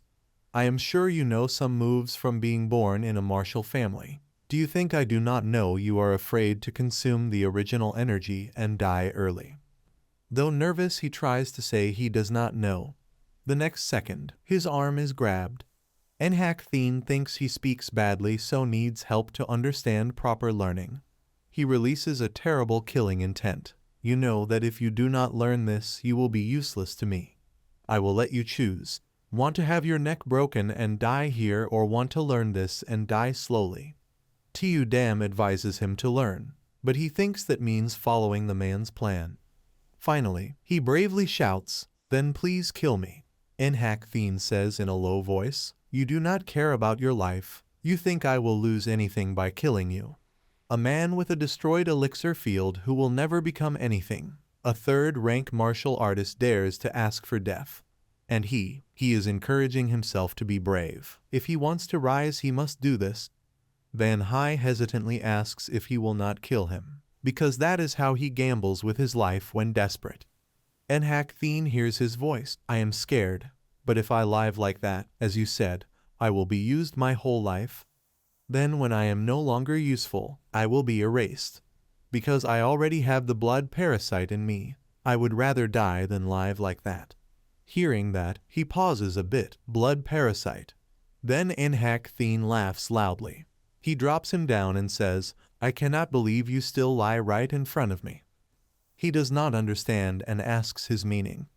Nhak Thien directly answers, you think I did not check your body. I already knew since I decided to take you along. You better not play tricks again. Then he asks, if you know, then why do you not do anything? But he does not care about that because there is something more important. Then Van Hai seems to understand everything. He realizes that if he wanted to kill from the start, he would have done so when he knew he had no blood parasite. Surely he wants something from him. He does not know what, but Van Hai is sure it relates to teaching those things.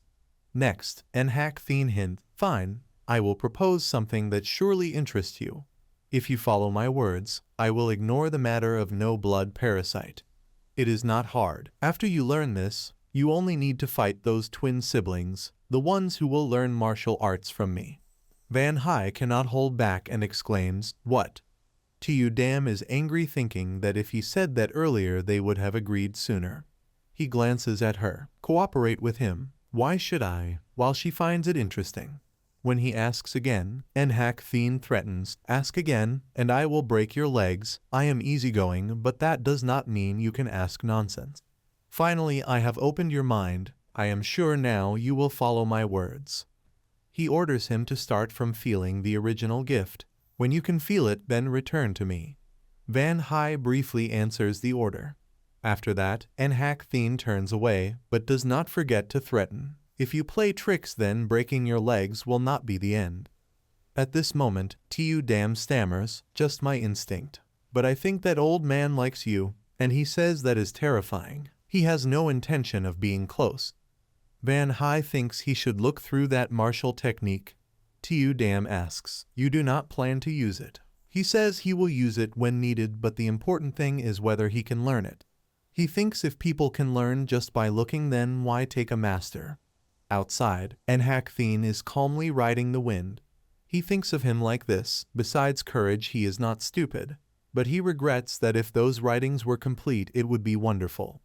Of course, if so, he would also find someone more suitable. Because using the original gift, that martial art is the secret technique every martial artist wants to learn. Back here, Van Hai is shouting, impossible.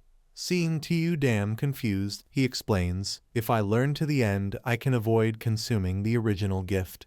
Seeing her excited, he finishes the sentence, I cannot die from draining the original gift.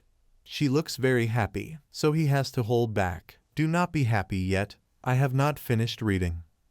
Van Hai starts to read again. Use internal energy to destroy the elixir field. Move the original light right after that. And when he reads to the end, the writing stops. The last part is missing. Coincidentally, the part teaching how to maintain the original gift. Van Hai angrily shouts, he should at least have written it down, that stupid skeleton. Why die before finishing? At that moment, Tu Dam suddenly says, huh? And Van Hai also remembers, based on what that old man said earlier. Enhak Thien had threatened like this. You want your neck broken and die here, or want to learn this and die slowly. Therefore Van Hai belatedly realizes that he already knew this technique was incomplete. The despair makes him curse the smarter one. Damn it. What does he want me to do with an incomplete instruction? Tu Dam looks puzzled. Hey you, why are you so sensitive? How would I know? Van Hai is confused by her way of speaking. Tu Dam explains, I am talking with this thing. It is very angry when you call it skeleton. He moves his lips for a long time, but does not know what to say. Finally, he concludes she is talking with the skeleton, but of course she means the sword. Tu Dam points at the thing beside. This iron sword, just saw it. Go talk to it yourself. Van Hai then tried to confirm again about her being able to talk with the sword like with humans. However, Tu Dam found him quite dull. I do not talk like humans, because you are special so you can hear the voice of the sword. His face was a bit dazed. I understand. That is the meaning of sword heart in the secret manual of Immortal Sword. Secret martial arts manuals often have vague instructions, so it was described as sword heart. Literally, it should be the voice of the sword. I wonder what power I will receive when the missing part is completed. Next, she told him not to dream. She pointed, saying the sword beside was also attracted when seeing him understand their conversation. Immediately after that, Van Hai reached out his hand. Thien Nam appeared full of longing. I have not been touched by humans for a long time. Seeing him shout, Tu Dam reminded not to make strange sounds. He gently apologized, then touched Thien Nam again. He quickly asked him continuously, Van Hai right, really can hear my voice. Let me introduce myself, I am Thien Nam Sword. That is the name given by Master Thien Nam Sword Saint Ho Chung Dai. Seeing him surprised when hearing that title, Tu Dam asked the reason. It turned out that he had heard of it before. That person was famous for overturning the whole Van Nam town with just one sword. If he had not suddenly disappeared, he would now be one of the top martial artists of Central Plains. There was even a rumor that he might become the 9th Grand Master.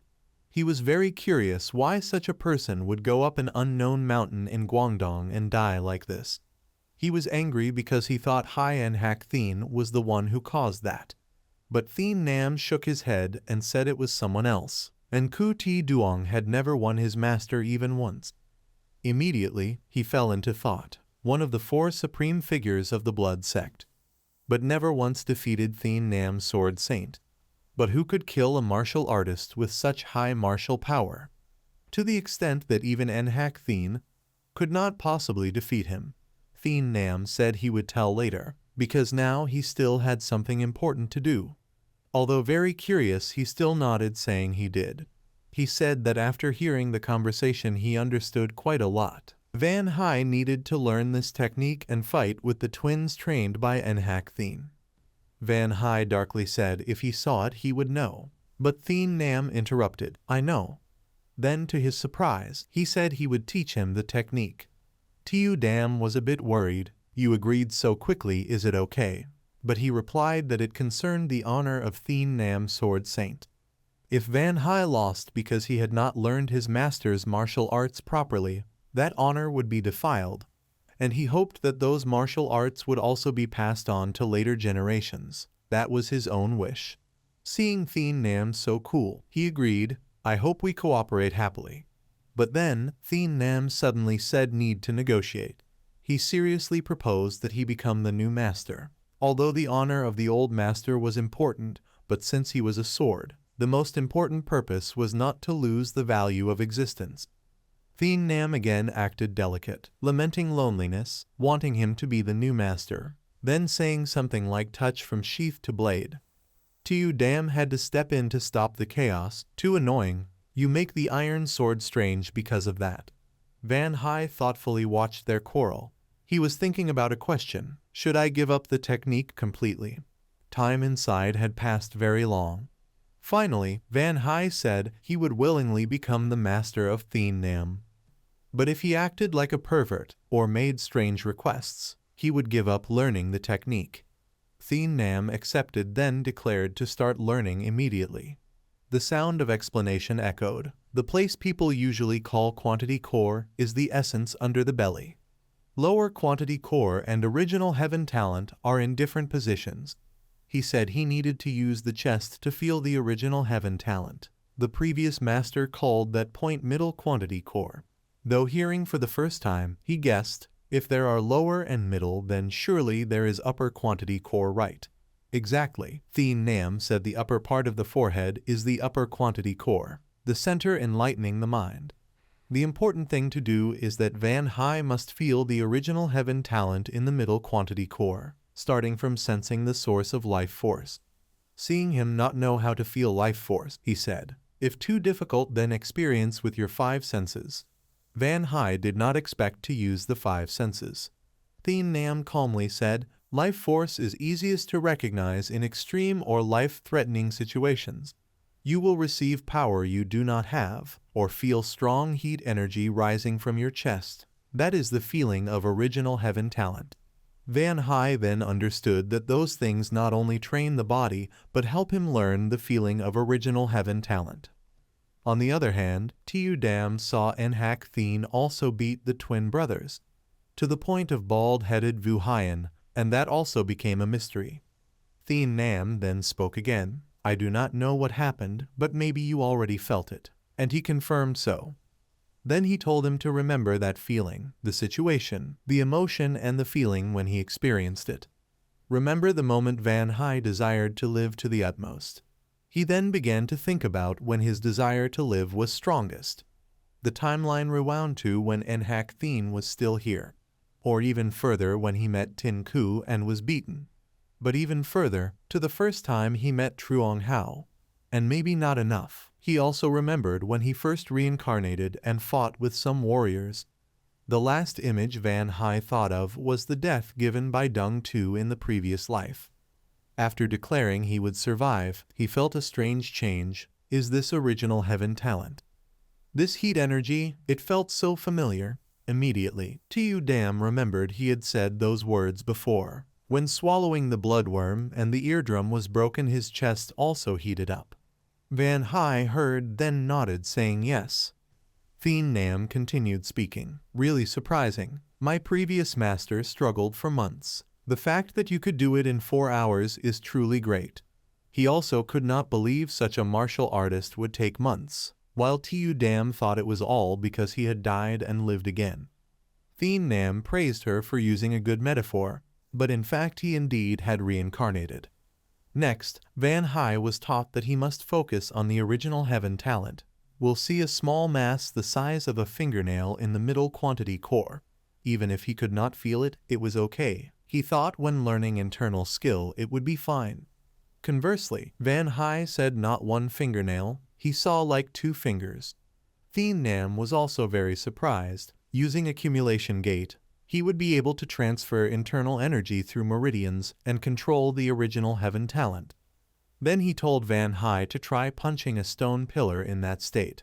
But Van Hai thought it was a bit difficult. Tu Dam encouraged that if injured the bone talent heaven gift would heal. Thien Nam also thought if that happened it was good. Van Hai sarcastically said you say easily because it is not your hand. He was a little worried. What would happen if he did not meet their expectations? Being able to use martial arts again was enough for him. Then Van Hai spread his legs wide. He wanted to test how strong he had become. A loud bang suddenly echoed in the cave. Right where he punched, the stone pillar shattered. Tu Dam shouted excitedly, "Amazing! This is the internal energy of someone possessing bone energy heaven talent right." And Thien Nam had already been stunned for a long time. He was very amazed because never encountered such a thing, even though his master's bone energy was great, but still not equal to him. So Thien Nam said with such potential Van Hai could learn faster than ordinary people by 10 years. Just like he had gone through 10 years of life and death. Then suddenly he asked if he had truly reincarnated. And Van Hai kept looking at his hands afraid he was dreaming. Because like this was even better than he imagined. So he kept pondering, is this really the power that I have? The power that I have? Outside, the sky was dark as ink. NH letter 1EA1C Thiern stood there with a gloomy aura. You useless fool! He stepped on Van Hai like on a rag. You are trying to escape from me. Van Hai thought he misunderstood, although he had climbed slopes and gone down the mountain for about 2 months. But a person without lightness, skill, talent like him, how could he return on time? Seeing him tell Van Hai to move faster, Van Hai got quite angry. If I had left half a day earlier, I would have returned on time. Then, NH letter 1EA1C Thiern asked if he could sense the heavenly origin gift yet. Seeing him stay silent, he asked again, I asked whether you could sense it yet. Van Hai hesitated for a long time about that. Now NH letter 1EA1C Thiern understood he not only could not sense the heavenly origin gift, but also could not feel anything within himself. NH letter 1EA1C Thiern propped his chin and laughed. I guess today you did not feel anything at all. Tu Dam did not understand him, but Van Hai explained that whether in the martial world or anywhere else, letting others know about oneself is always disadvantageous. He thought he had confirmed some things. Looking at NH letter 1EA1C Thiern, he saw it was as Thiern Nam said. Those who do not learn heavenly origin gift cannot sense it from others' bodies. NH letter 1EA1C Thiern suddenly laughed sinisterly, almost fooled by you. Seems you are avoiding using your primal power to prolong your life. I guess I must help you realize that you need to speak clearly about this. The deal set was, if Van Hai lost, he would be handed over to leader H letter 183. NH letter 1EA1C Thiern explained that when he brought him, that man had come to check a few times. He did not care about the begging, but that man seemed to want to take Van Hai back. At that moment, Van Hai realized he had never been spared by him once. His lips grew heavier. NH letter 1EA1C Thiern also told that the twins said that man cared much about him. If he told them Van Hai had no blood parasite, he would become a low-ranked disciple for life. Van Hai was a bit shocked, since that differed from what NH letter 1EA1C Thiern promised. NH letter 1EA1C Thiern argued that was before Van Hai tried all tricks to avoid the duel. Hearing him say it was motivation, Van Hai only thought, so that is what you want. I have prepared something for you already. Van Hai spoke softly. You said you would kill me if I lost. Then if I win, is there any reward? H letter 1EA3 INH letter 1EA1C Thiern was amused by that sly remark. He said if Van Hai wanted motivation, he would grant one request if he won. Read them all and get familiar. You will have to learn these martial techniques in the future. The light chakra technique was the answer for him. He had always wondered how to fight when knowing only body training arts. NH letter 1EA1C Theron honestly said he did not know the complete energy technique that Skeleton used, but the light chakra would help balance it, allowing him to learn anything without obstruction. He said he also taught the twins the same. Tiru Dam found it strange. That man truly tried to help you win the duel. The next book was the Star Light Sword Technique. In his mind, Van High had some doubts about it. NH letter 1EA1C Theron explained it belonged to the skeleton, or rather, it was the sword technique his master once used. Van High realized it was the art to unleash the Theron Nam sword.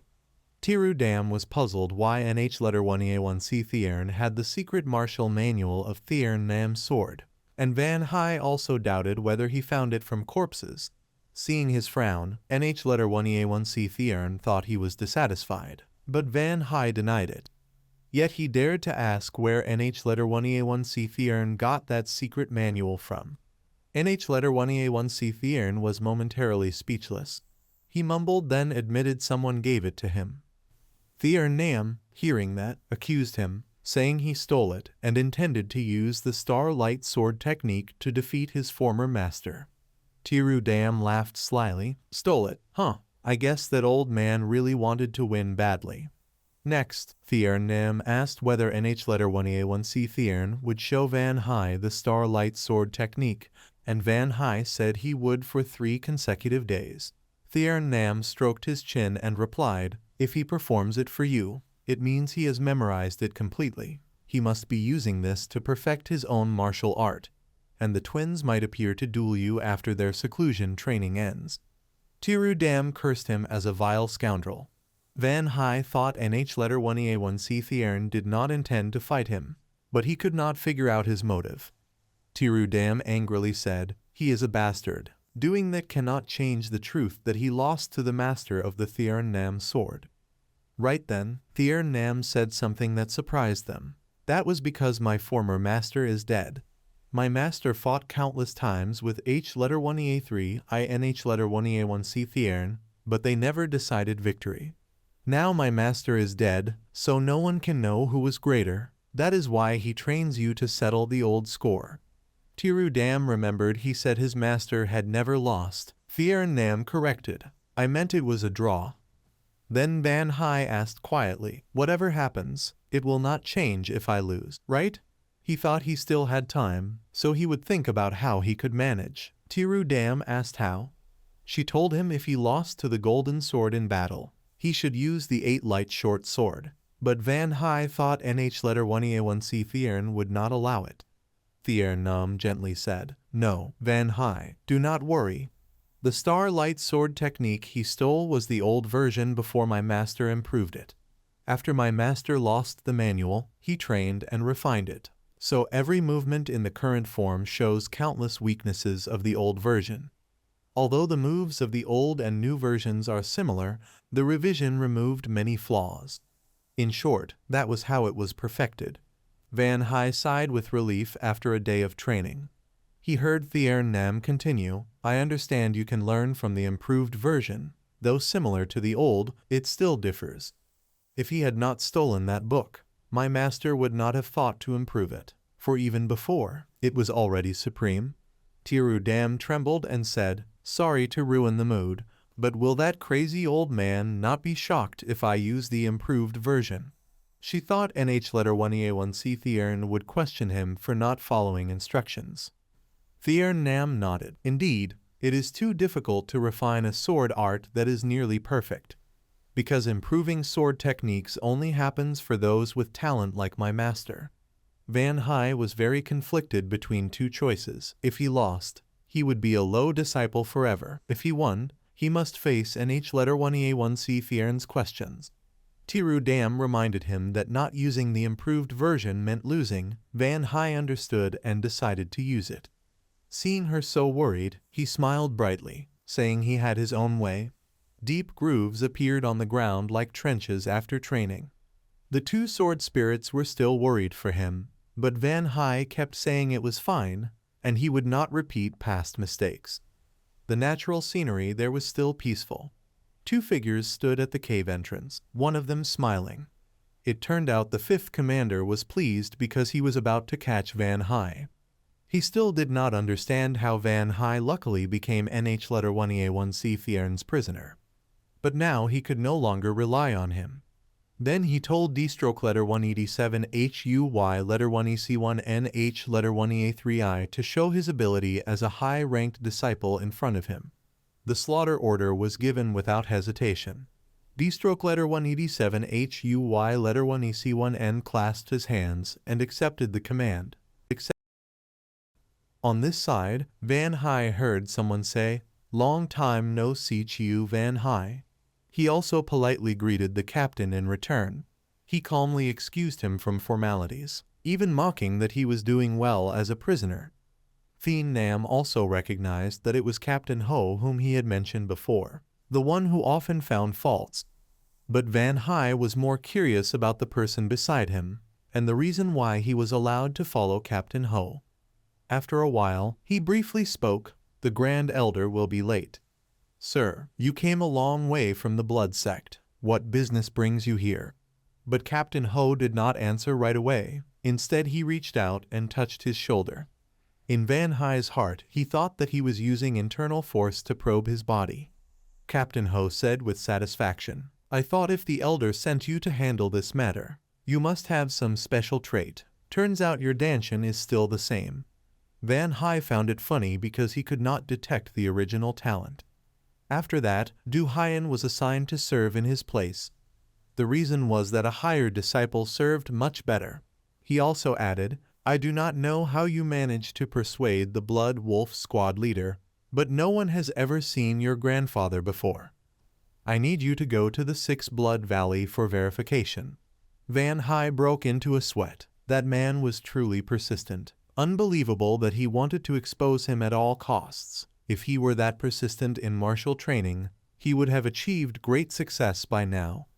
Van Hai respectfully said again, "You misunderstand, sir. My grandfather must keep the secret that he was a member of the Blood Wolf. How could he show his face?" And the elder would not be satisfied with only one high disciple. The man furiously shouted, "Arrogant brat, good. I will take this chance to teach you a lesson. Do not be too conceited, and at the same time make a good impression on the elder. Du Haiyan, teach him a proper lesson. I will take responsibility. Just do it." Du Haiyan came closer and closer after responding to him, and Van Hai already sensed the troubles growing.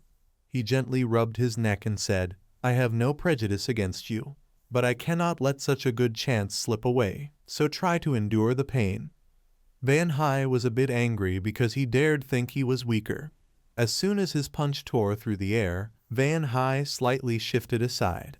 Vu Haiyan was immediately embarrassed on the spot. The fifth commander was also quite surprised by this. Van Hai, however, understood him clearly, because that was the basic boxing art called 8-blood fist, and the stance was even perfect. But in his eyes, the man's attack was too slow. In fact, Van Hai had reached the second stage of the Starlight secret technique, unexpectedly finding that a high disciple was this weak. Right then, Nhak Thien appeared aggressively. "How dare you try to kill my prisoner?" That made his face freeze. Vu Haiyan fearfully turned his head mechanically. That indescribable authority made him unable to bow properly. Then the man's hand gently pressed his head down. Van Hai stared blankly at the scene before him. It seemed Vu Haiyan was no longer a living being. Next, a scream rang out. Nhak Thien grabbed Captain Ho's head and asked who he was.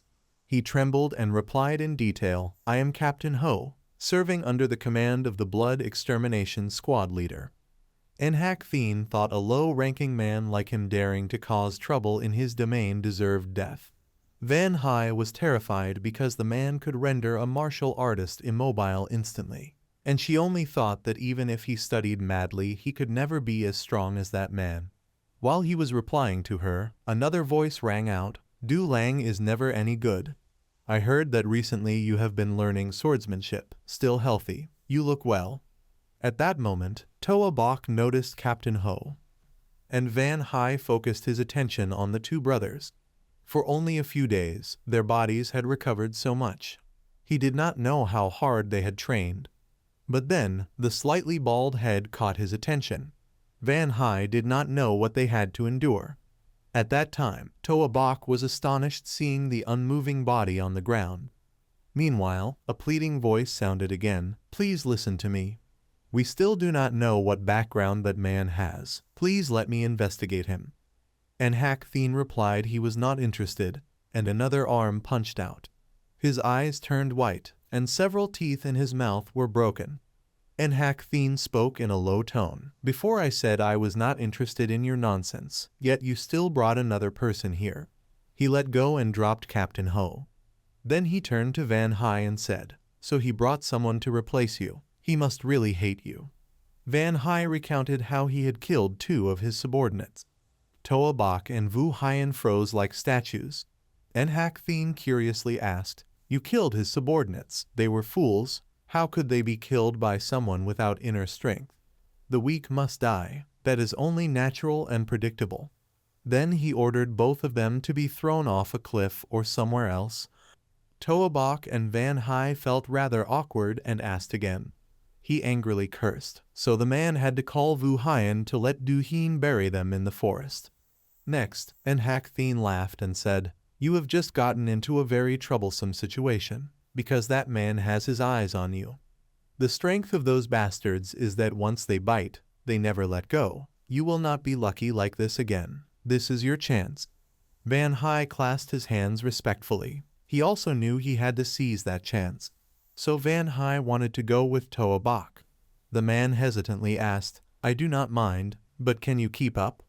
Van Hai said he seemed to be tiring, so he would carry him for the second half of the road. Before finishing, a green object flashed past his face. Van Hai was startled non-stop. "What is wrong with that bastard? He is running on the cliff." Toa Bach kept running and teased that he was too slow. Tu Dam thought he should also learn lightness skill, and Van Hai also thought it would be great to learn the lightness art of Sword Master Thien Nam.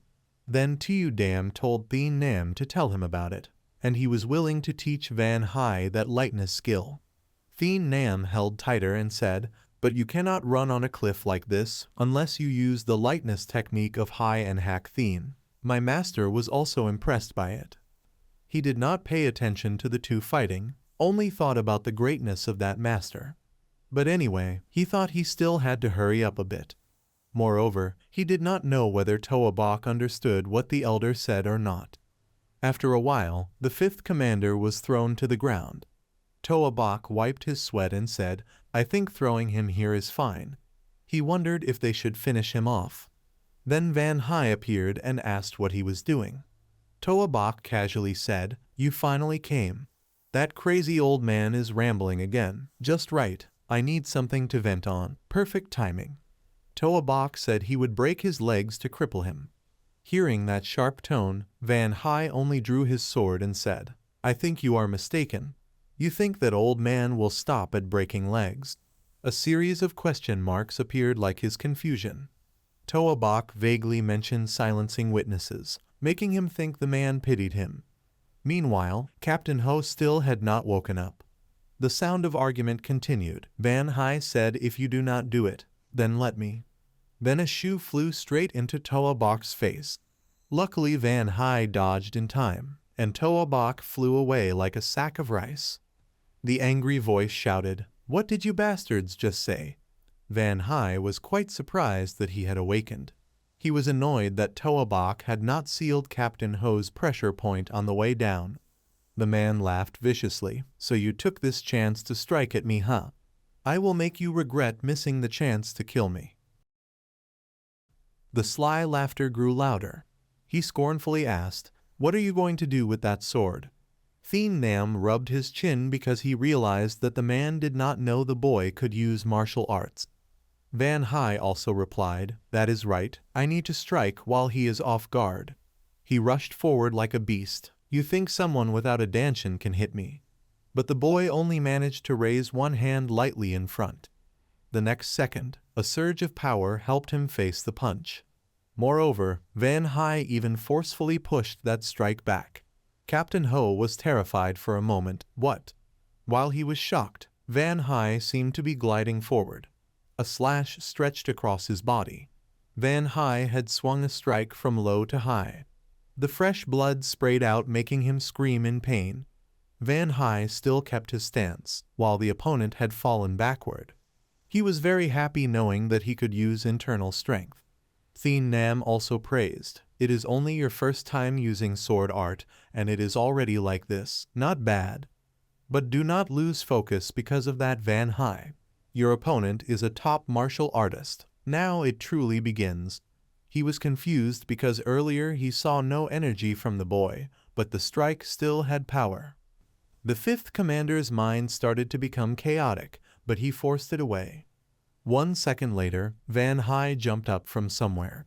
The place he was about to land was right where Captain Ho stood. Then Van Hai swung a move Ma Dong Lu En Han. It made him only able to lower his head to dodge. But Van Hai was still madly slashing, forcing him to keep stepping back.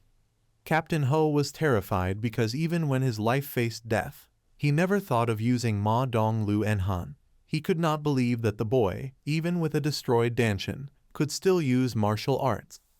Then Captain Ho concluded that the boy was a dangerous person who must be dealt with carefully. He gritted his teeth and shouted, "This bastard, I will not let you survive." On the other side, Toa Bak had now woken up. The mountain clouds were still peaceful as if nothing happened. Before him was thick smoke and dust. The first thing Toa Bak said was, "Since when did Captain Ho wake up? How could he be fighting Van Hai one-on-one?" At that moment, Van Hai rose up. The lower part of his chest was kicked. The opponent cruelly poured all his strength into the kick. On the ground appeared a long line. That was the trace of being pushed back. Thien Nam was very worried if he was okay. Van Hai quickly reassured that he was fine. Moreover, he had guessed part of the move and reduced the damage. It was the first time he faced a top master, so he had not yet adapted. Compared with the martial artists he had met, this man was on a different level. Thien Nam thought that earlier he had weakened the man, and Tu Dam also said that prolonging time would be beneficial.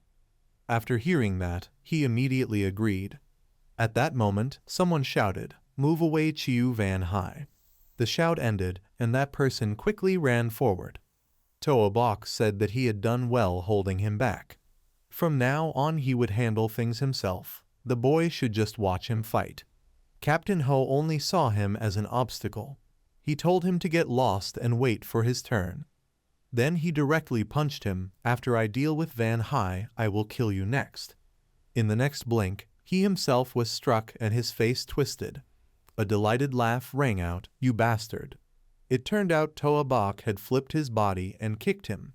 Thien Nam admitted that the kick must have hurt badly. Even more amazing was that he could counterattack while being attacked. Toa Bak grinned from ear to ear. "You are good, but if that is all, how can you defeat me? Get ready to die. I will return all the humiliation from the selection event." Captain Ho fell back and cursed. When he stood upright again, a stream of liquid spewed from his mouth. The fresh blood immediately splashed onto Toa Bak's face. He gathered inner strength into his fist. "You stubborn bastard. If you want, I will kill you first." Both Tu Dam and Van Hai held their breath in fear. But Van Hai knew that in this situation he could not block that move. Then he thought of one thing, if so. So Van Hai crouched down while they were fighting. He decided to push Toa Bak away from the enemy's punch. And when the enemy missed during his attack, that would reveal a weakness. And the final thing was to finish him off. His robe fluttered with his quick movement.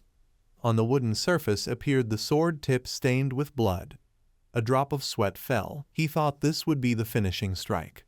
Captain Ho forced a laugh in pain. He accepted it because the boy's hand and sword would also be stuck, and he could use the steel ground technique to break the boy's arm. Only Van Hai realized that this was the chance.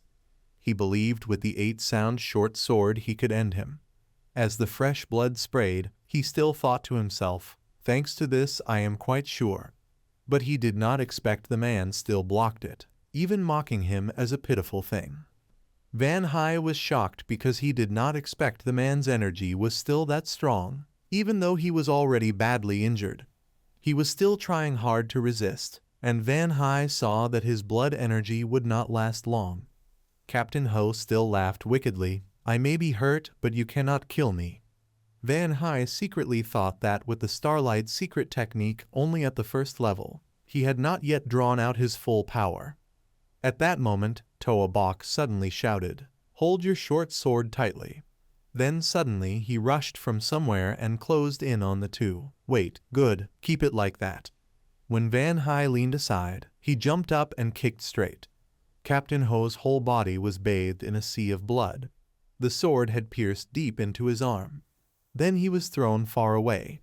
When everything ended, Thien Nam commented that if not for Toa Bok's kick, the man could have lasted much longer. Van Hai agreed. He knew that if he had fought alone, it would have been terrible. Toa Bok smiled brightly. That bastard dared to spit blood on my face. Van Hai looked at him with a dark expression because he thought this was the first time Toa Bok had killed someone. Unexpectedly, he said the boy owed him a life. Knowing that Toa Bok was taking the chance to boast, Van Hai just went along. Toa Bok said that they would soon face each other, but the winner would be him. If that happened, Toa Bok would become Enhak Thien's disciple. Hearing that, he realized Enhak Thien had promised that to him. Toa Bok then put his arm around Van Hai's shoulder and asked, "According to what I heard, you will also have to serve me if I win." The boy thought he was too confident. Toa Bok said it was natural because the boy would not even touch him. Next, Van Hai suggested, "Then let us bet. Whoever loses will become the subordinate of the winner. I am confident. How about you?" Toa Bok agreed and turned away. "Fine, just wait and see." But Van Hai said that he should stay to help clean up the mess. The last thing he heard was, "See you later." Though left behind, Van Hai was not angry. He knew that in the future the loser would kneel before the winner. A very exciting thought. Then Thien Nam appeared again because he heard the boy call. It turned out Van Hai wanted to ask about Enhak Thien's Thunder Body technique, which was more advanced than the Starlight secret technique. Thien Nam nodded and thought it was because he wanted to learn. But Van Hai only replied with hidden meaning, "I understand. The upcoming battle between me and Toa Bok. It seems it will be very worth looking forward to." When returning to the cave, Toa Bok reported that he had completed the task assigned by Enhak Thien, so he was praised by him. But Enhak Thien was not pleased to see him return alone. Toa Bok had to explain that Van Hai's lightness skill was slower than his. Surely in about 30 or 45 minutes, he would be able to climb up there. He said that since Van Hai had not been properly trained, climbing slowly was nothing strange. Enhak Thien glanced once and immediately knew Toa Bok had internal injuries. So he asked directly, "Who killed that Captain Ho?" When he heard that it was Toa Bok, he laughed joyfully. "So that's how it is. Seems like you landed the fatal blow." Toa Bok felt slightly irritated inside because he realized Van Hai was right. Then Enhak Thien spoke again, "You just faced a martial master. It was fortunate that the two of you worked together or else you would have been more injured." When he thought Van Hai would look worn out, the boy appeared. However, that expression showed he had guessed wrong. Van Hai concisely reported, "Sir, I have taken care of Captain Ho as you requested," and his clothes and hair were all neat and clean. Enhak Thien immediately rewarded the disciple with extra training time. The man's voice of protest rang out, "It's a misunderstanding. Mostly I was the one who acted." In that situation, he only threatened Captain Ho.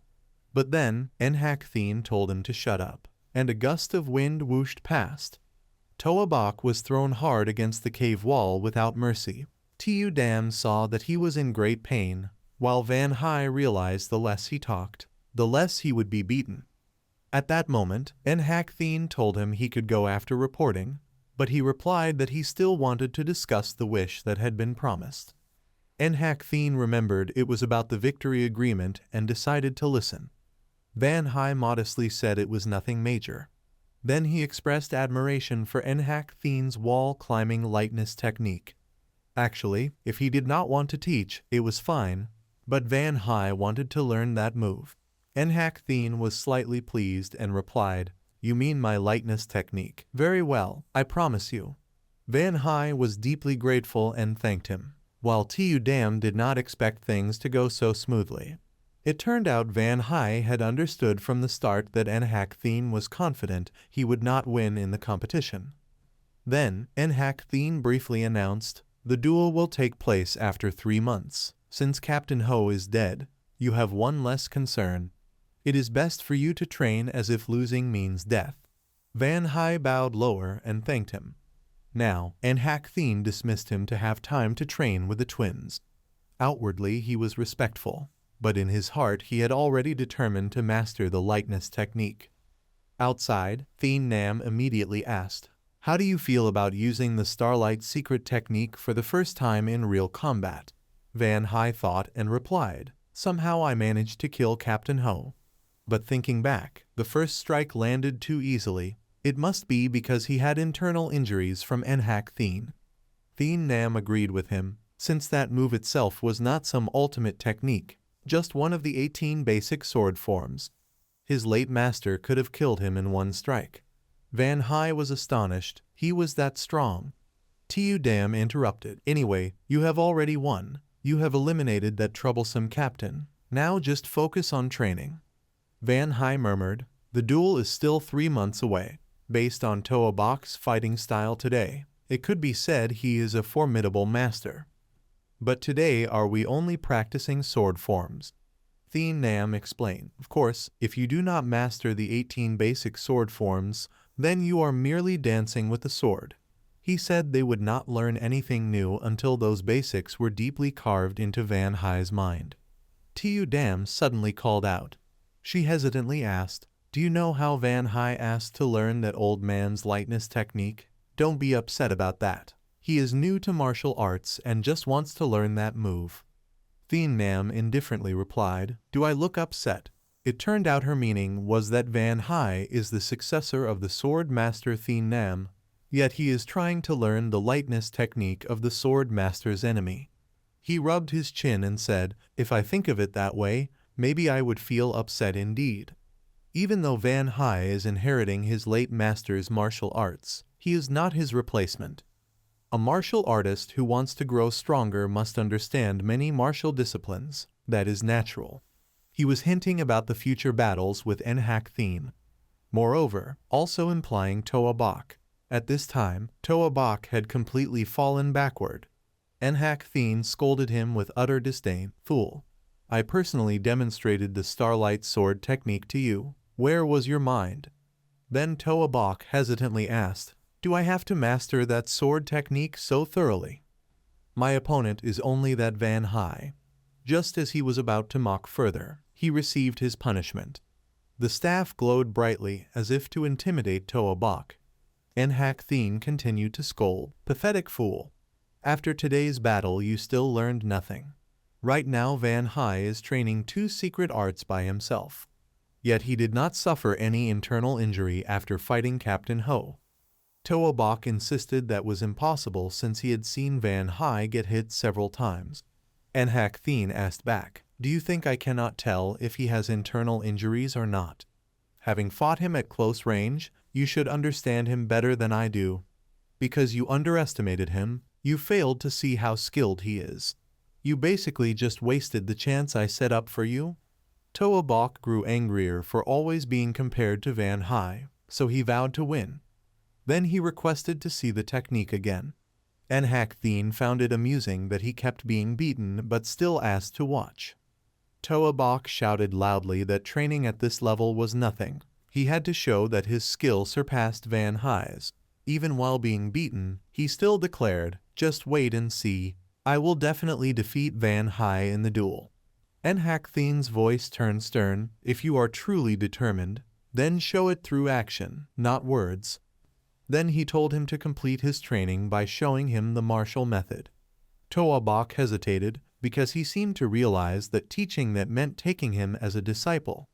A loud, resolute voice echoed across the sky. "The disciple will train to the last of his strength, master." Nhak Thien calmly asked, "Who said I accepted you as a disciple?" At that moment, the slogan resounded again, "Blood Demon forever." Blood Demon rules the world. Commander of the Blood Elimination Squad, Ku Thanong, expressed his loyalty to the Supreme Elder. He coldly replied, "You just need to deliver the provisions to the entrance of my dwelling." Thanong hesitantly asked, "Sir, do you know if Captain Ho and a disciple came to see you today?" As a result, Nhak Thien said he did not know and dismissed him. Thanong stubbornly recounted that the man had told him he wished to meet today. Nhak Thien emphasized every word. "Commander of the Blood Elimination Squad, are you disturbing me over a mere captain?" And so Thanong never asked about that matter ever again. The scene shifted slightly to the icy mountains, yet the waterfall here still flowed swiftly. Beneath the trees sat Van Hai meditating. His focus was extremely high. He sat cross-legged, hands in a meditation gesture. At that moment, the ice above his head cracked loudly. The ice block lost its hold and fell. By calculation, in a few seconds he would be injured. But Van Hai calmly sat still. He reached for the Thien Nam sword behind his back. 3 overlapping slashes formed a star pattern. The ice block was dealt with that way. Then it broke into smaller pieces. He continued swinging his sword, striking several more times. Thien Nam commented that his stance was not proper. Only Tiu Dam thought it was fine. Van Hai said there was no need to argue, only to try his best. Then, while walking forward, he said, "All right then." Van Hai told them they should go to the location where the agreed battle would take place. The high mountain had turned to ice from months ago. The branches had also become much more withered. Van Hai just asked about how far his swordsmanship had reached. On the other hand, Thien Nam thought it was still not good and far behind his former master. But in the past 3 months he had practiced very hard. He felt it was because that man taught well. At that time Tiu Dam was a bit angry for being forgotten. Van Hai gently said thank you to her. But she thought it was still too superficial for a thank you. That gaze made him afraid. He thought the sword spirit with a woman's personality truly was competitive. Tiu Dam spun around and shouted, "You should pay attention that the upcoming contest uses the Starlight Sword technique." However, she saw herself in the previous contests. She had defeated 3 people, proving she had never failed in those matches. Thien Nam calmly spoke, "Just consider it that way, but this time is completely different to the point where it could cost the opponent's life." Tiu Dam pouted in agreement. "Right, it is a contest of higher and lower skill." Van Hai pushed her aside and asked Thien Nam one thing. During the past 3 months, although he had tried the Starlight Sword technique was very complicated, he had only learned 3 moves, so he did not know whether he could win. He nodded and replied, "Good question, though only 3 moves, they are the essence of swordsmanship. Compared to my master, they are nothing, but for this contest they are enough. 1 sword, 1 kill. Learning many is not as good as mastering few." Seeing him use the moves, Thien Nam found him already quite skilled. The sword technique was finished, so he only needed to believe in himself. After that, Thien Nam also encouraged him more, ignoring Tiu Dam, who was very angry. Van Hai thought for a moment, then found it true. Even if hard, he must win. When he just arrived, he saw Nhak Thien looking at him with great excitement. He sharply said, "Good for you. I thought you were too scared and ran away for 3 months. You prepared well, right?" Van Hai respectfully replied, "Yes, everything will be shown through today's contest." Right then Tiu Dam told them to look ahead. She quickly asked if he saw the twin brothers a bit different from before. Moreover, Nhak Thien had also covered himself in black. First they evaluated Toa Bok. The 2 sword spirits both found him too sturdy, and he also thought they had improved greatly. Then the next was Woohwi. The 2 sword spirits paid attention to his completely bald head, and he thought that man might have the iron head technique. Nhak Thien understood that he had realized their change inside. Van Hai was guessing whether those 2 still had unrevealed things. After that, Nhak Thien spoke. The competition rule is quite simple. Fight until one side can no longer continue. But note, this contest of life and death depends on fate, no blaming allowed. Van Hai immediately understood and asked who he would compete with. Toa Bok stepped out to greet him. He thought if so he would have more advantage. But the new gloves of that man were quite special. Toa Bok laughed and said, "What is surprising? You use sword. I use fists. It looks like you have more advantage. But let me say this fist technique is what the elder used to dominate the world." Van Hai was not afraid and began to swing his sword. He thought everyone had their strengths. He was good at defense, then he would attack. He did not forget to provoke. Your physique fits well with fist fighting, but do not be too arrogant. Thien Nam and Tiu Dam were both pleased with the good start because he had provoked successfully. Indeed, Toa Bok gradually lost his calm and cursed several words. He rushed forward like a charging bull, shouting for him to take the hit. Van Hai only thought, "Good, come on, a guy like you is easily provoked with a swordsman. I must fully use the distance advantage to perform sword moves at the right moment while not letting him close in to punch." The sword blades following the zigzag path of the starlight sword technique appeared. After that he reversed the sword tip to perform the Tiger Fang destroying world move. The continuous slashes forced him to pull back and defend. Before Enhak Thien was the scene of his disciple facing the dust storm. He quite enjoyed his move. It seemed this guy had some talent. After 3 months the sword move was very powerful. But those two brothers were not mere dummies with only that move then. The next second indeed Toa Bok caught him. After that his right hand continuously punched several times. Moreover, Toa Bok did not forget to provoke. "See how terrifying my heavenly fist is. You also tried but cannot win." Just as he punched horizontally with great force, he quickly lowered himself. The next movement stunned him. It turned out Van Hai rolled backward, intentionally kicking upward into his chin, and he also kept his distance conveniently. But Van Hai also felt a bit dangerous because the power when close was too strong. 1 second later the fight changed again. Toa Bok ran forward and kicked Van Hai into a wooden log. He wiped his wound and said, "Excellent kick, a swordsman, but delivered such a powerful kick." Van Hai modestly replied, "Too kind, your body is big so that kick was nothing. But your internal strength has improved. Do you have a secret?" Toa Bok answered it was because practicing fists increased inner power. That made Van Hai more annoyed, because he realized that man had drunk spiritual medicine. He curved his lips into a smile, hiding his thoughts. While practicing he now thought that the current battle time was still too early to realize that. In the future these two brothers Ho Nam Song Tuan would become top masters of the blood sect, famous as the Black and White Twin Slayers. But now he saw him quite foolish and easily angered, but time would help him gain fortune and progress. Van Hai knew he had been careless, making the situation difficult. He murmured, "I have been wrong for a long time." Toa Bok told him to speak louder, so Van Hai emphasized, "I have underestimated you. From now on, I will fight with all my strength to the death." That face was clearly shocked by those words. Right at that moment on Toa Bok's shoulders suddenly shot out blood like a waterfall. And Van Hai had already landed behind him since when. Enhak Thien also widened his eyes watching the match. Toa Bok still could not understand why his sword move was so fast. He himself had no time to see. Enhak Thien's mouth corner twitched in anger. Van Hai understood that it was because he did not expect Toa Bok to lose so badly. But he declared this was only the beginning. The good part is still ahead, so just wait and see. Just wait and... Reversing back to the past a little, the wooden stick swung up following the shout. Again, it struck straight into the head of Toa Bok. Enhak Thien said, "Why do you still not understand? To use fist technique to fight against sword, you must follow closely the movement of the sword move so that you can make it deviate from the sword path." Toa Bok trembled to defend himself, even though he understood, but your moves are too fast, so he could not keep up. Enhak Thien then knocked on the head of Toa Bok a few more times. "Cannot see, then I will hit until you can see." The hoarse shouting sound has covered the memory like that.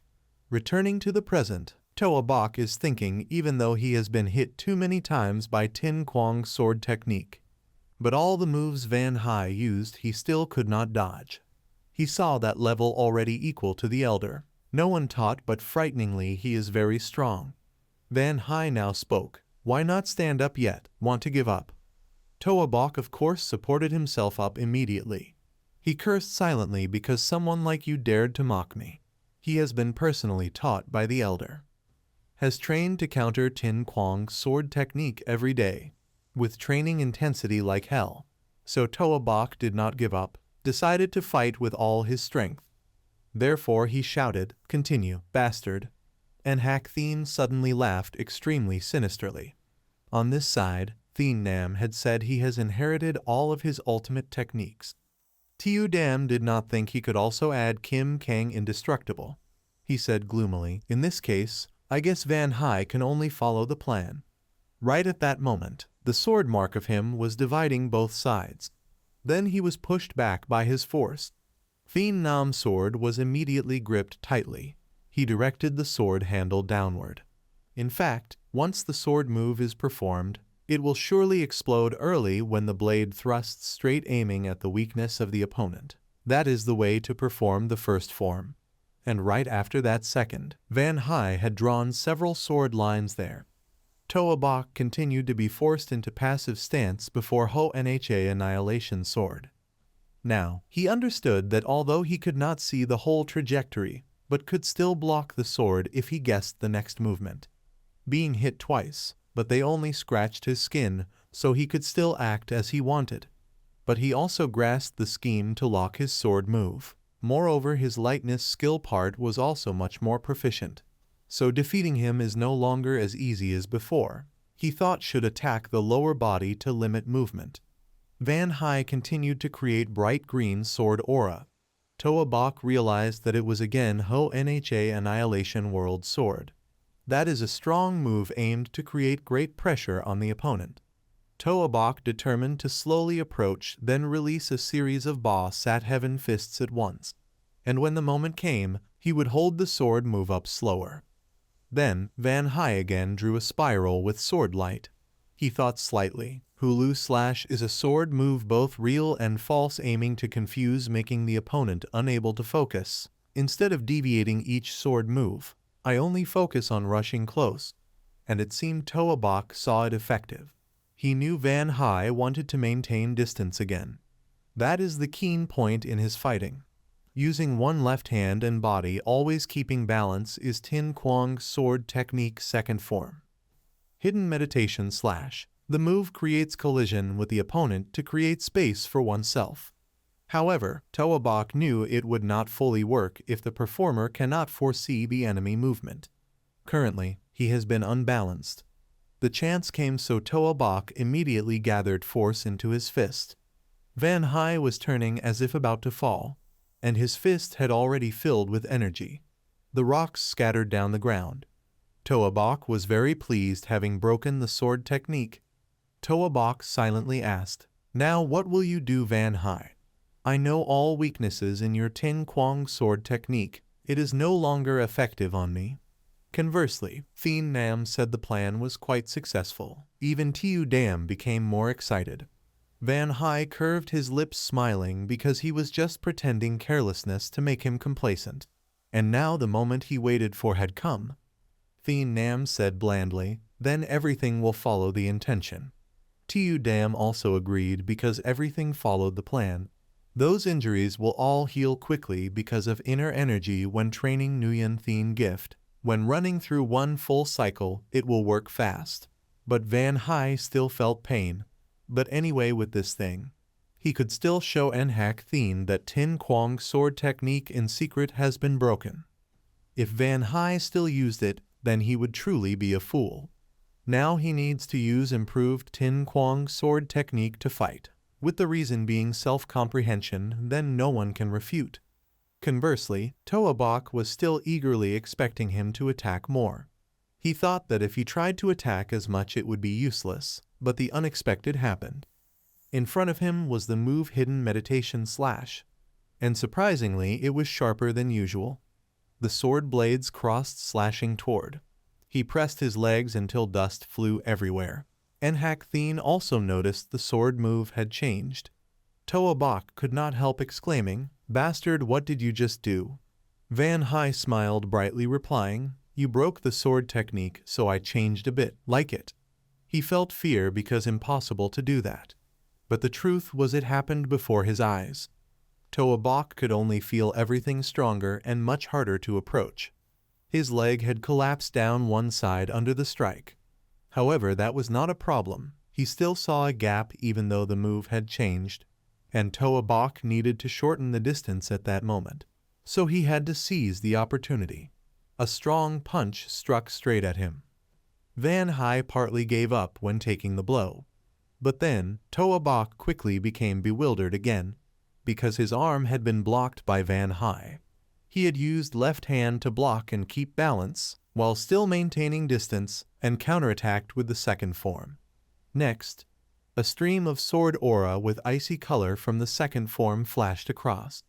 Van Hai, while running forward, kept slashing many hidden meditation slashes. The final destination of the sword tip was Toa Bok. At that moment, Van Hai realized, performing hidden meditation slash perfectly. But why did my hand take injury, feeling like hitting iron steel? His eyes deeply looked at him. It turned out a strange thing had happened with the body of Toa Bok. It seemed the lower Danshin was regenerating strength for him. Van Hai heard a voice. Not over yet. He was quite puzzled when the two gloves were taken off. Thien Nam only said that was the golden blood form. That information struck his ears like lightning. So he had used that this battle would be very different from what he had experienced. Thien Nam told him to immediately get away from the opponent. Next, a sound full of killing intent rang out. Hey Chiru Van Hai. Where are you looking at? The punch did not hit but still left a scratch. Van Hai saw him move unbelievably fast, because before his lightness skill was already fast. Now being taught it improved even more. That punch was only a warning to him. If he used the fist technique for real, then he would not be able to dodge. Van Hai did not think he would go through such a difficult moment. So what needed to be done was to end this fight immediately. This time, his sword lines curved like ocean waves.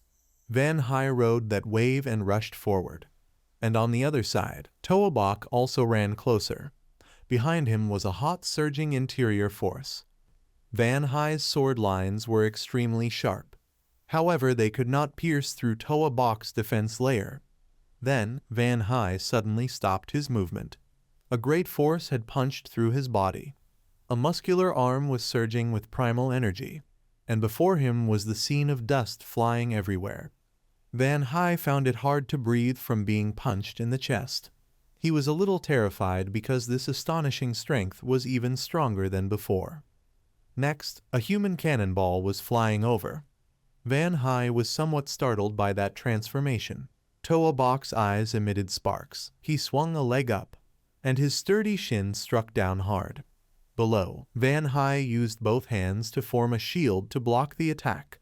He was quite happy to have blocked that move. It was hard to create an opportunity to counterattack. Then, the two bands of sword from the hidden meditation slashed out again. Toa Bok's whole body was pushed and thrown into a boulder, but he could still stand up. When Toa Bok stood up, the dust from the previous strike had not yet dispersed. He gritted his teeth and said, "Damn it, I no longer have enough time.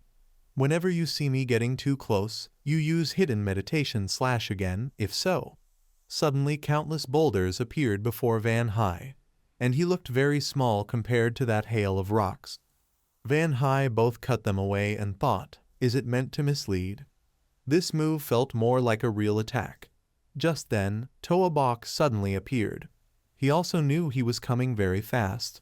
But while blocking the sword, Van Hai was stunned. Is it Toa Bok? Seeing the cracks on his body, he feared he was not all right. The sword in his hand also gradually tilted downward.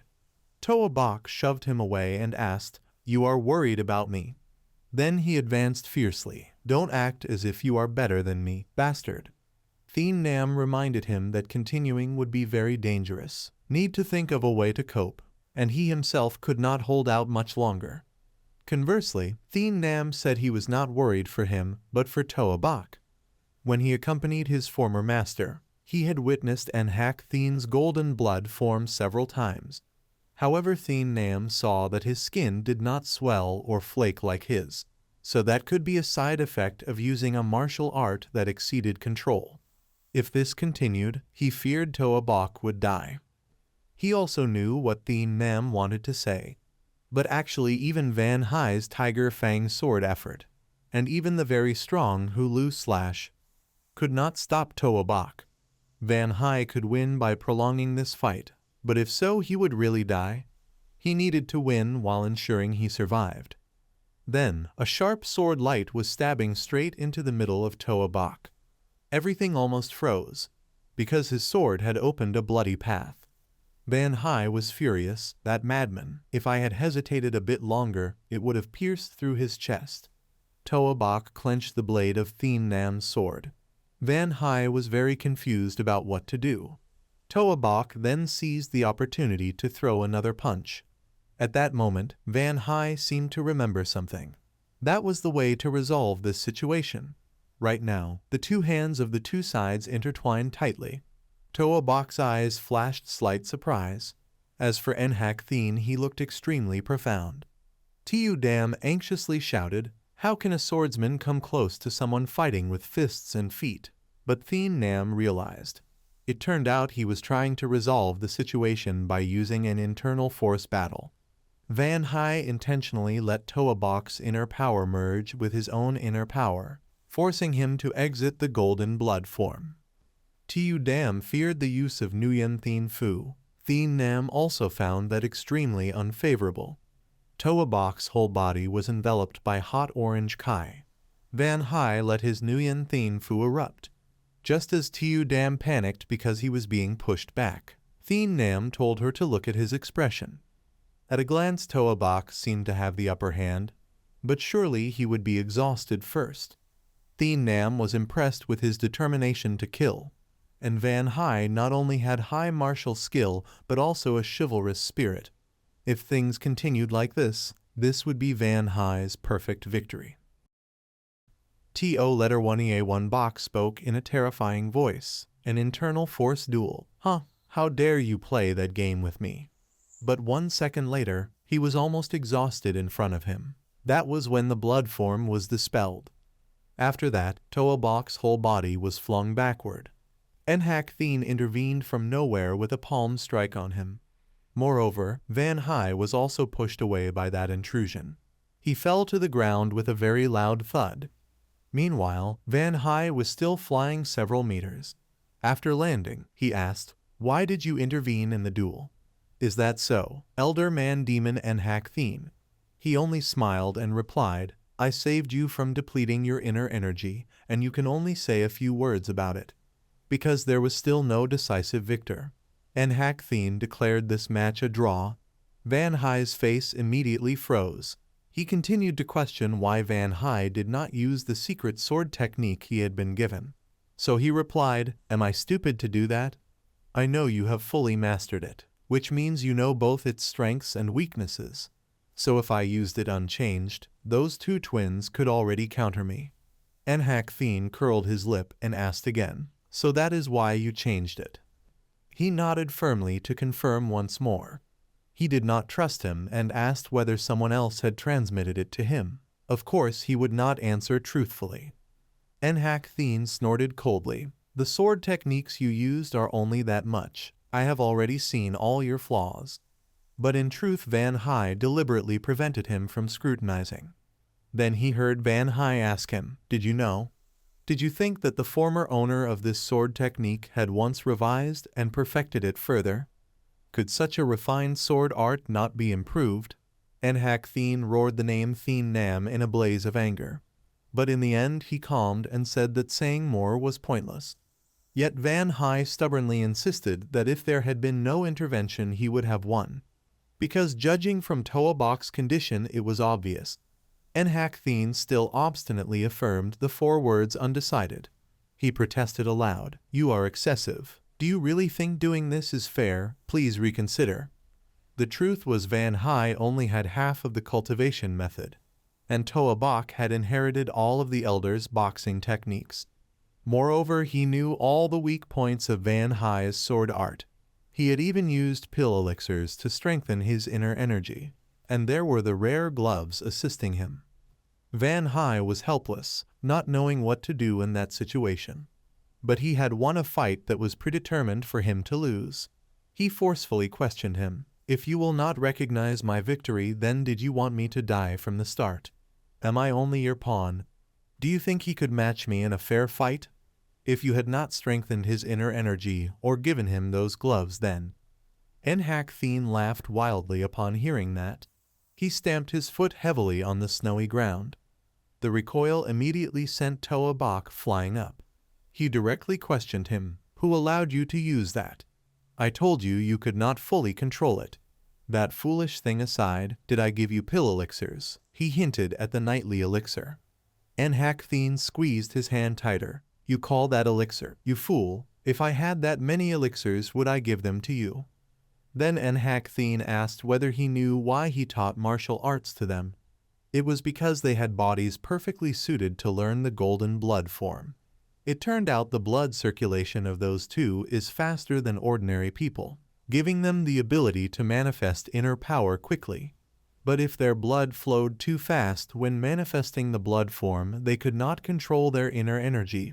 The vessels would overstrain, the body would rage, and they would die. If he had not intervened, they would be dead, and the elixir pills only helped control the blood flow speed. Enhak Thien continued to explain about the weapon. How dare you speak so when you do not even know the sword you hold? The air seemed to freeze. He said that though the sword was old, it contained cold steel inside, an ancient sword superior to others. Thien Nam was very pleased because finally he heard a sensible remark. However, Enhak Thien also saw Van Hai at a disadvantage, because this match had been arranged for Toa Bak to win. Nevertheless, Van Hai still turned the tide against his expectation. The match being undecided caused Enhak Thien to cancel his earlier commitment. Van Hai said sadly, in the end I am still just your pawn.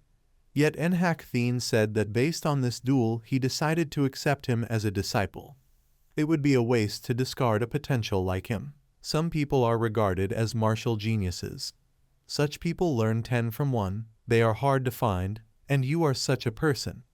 Enhak Thien had decided thus, and Van Hai felt he considered his talent innate. Thien Nam encouraged him that it was his talent. Tiu Dam also told him not to belittle himself. Van Hai was deeply moved and thanked them, but it was still too early. He had to ask one more thing. So Van Hai asked directly, even if I become your disciple, I still cannot learn the golden blood form, right? You said it can only be learned by those whose blood circulates fast. Enhak Thien smiled and told him he should be grateful, because he did not teach him that but helped him perfect the sword art.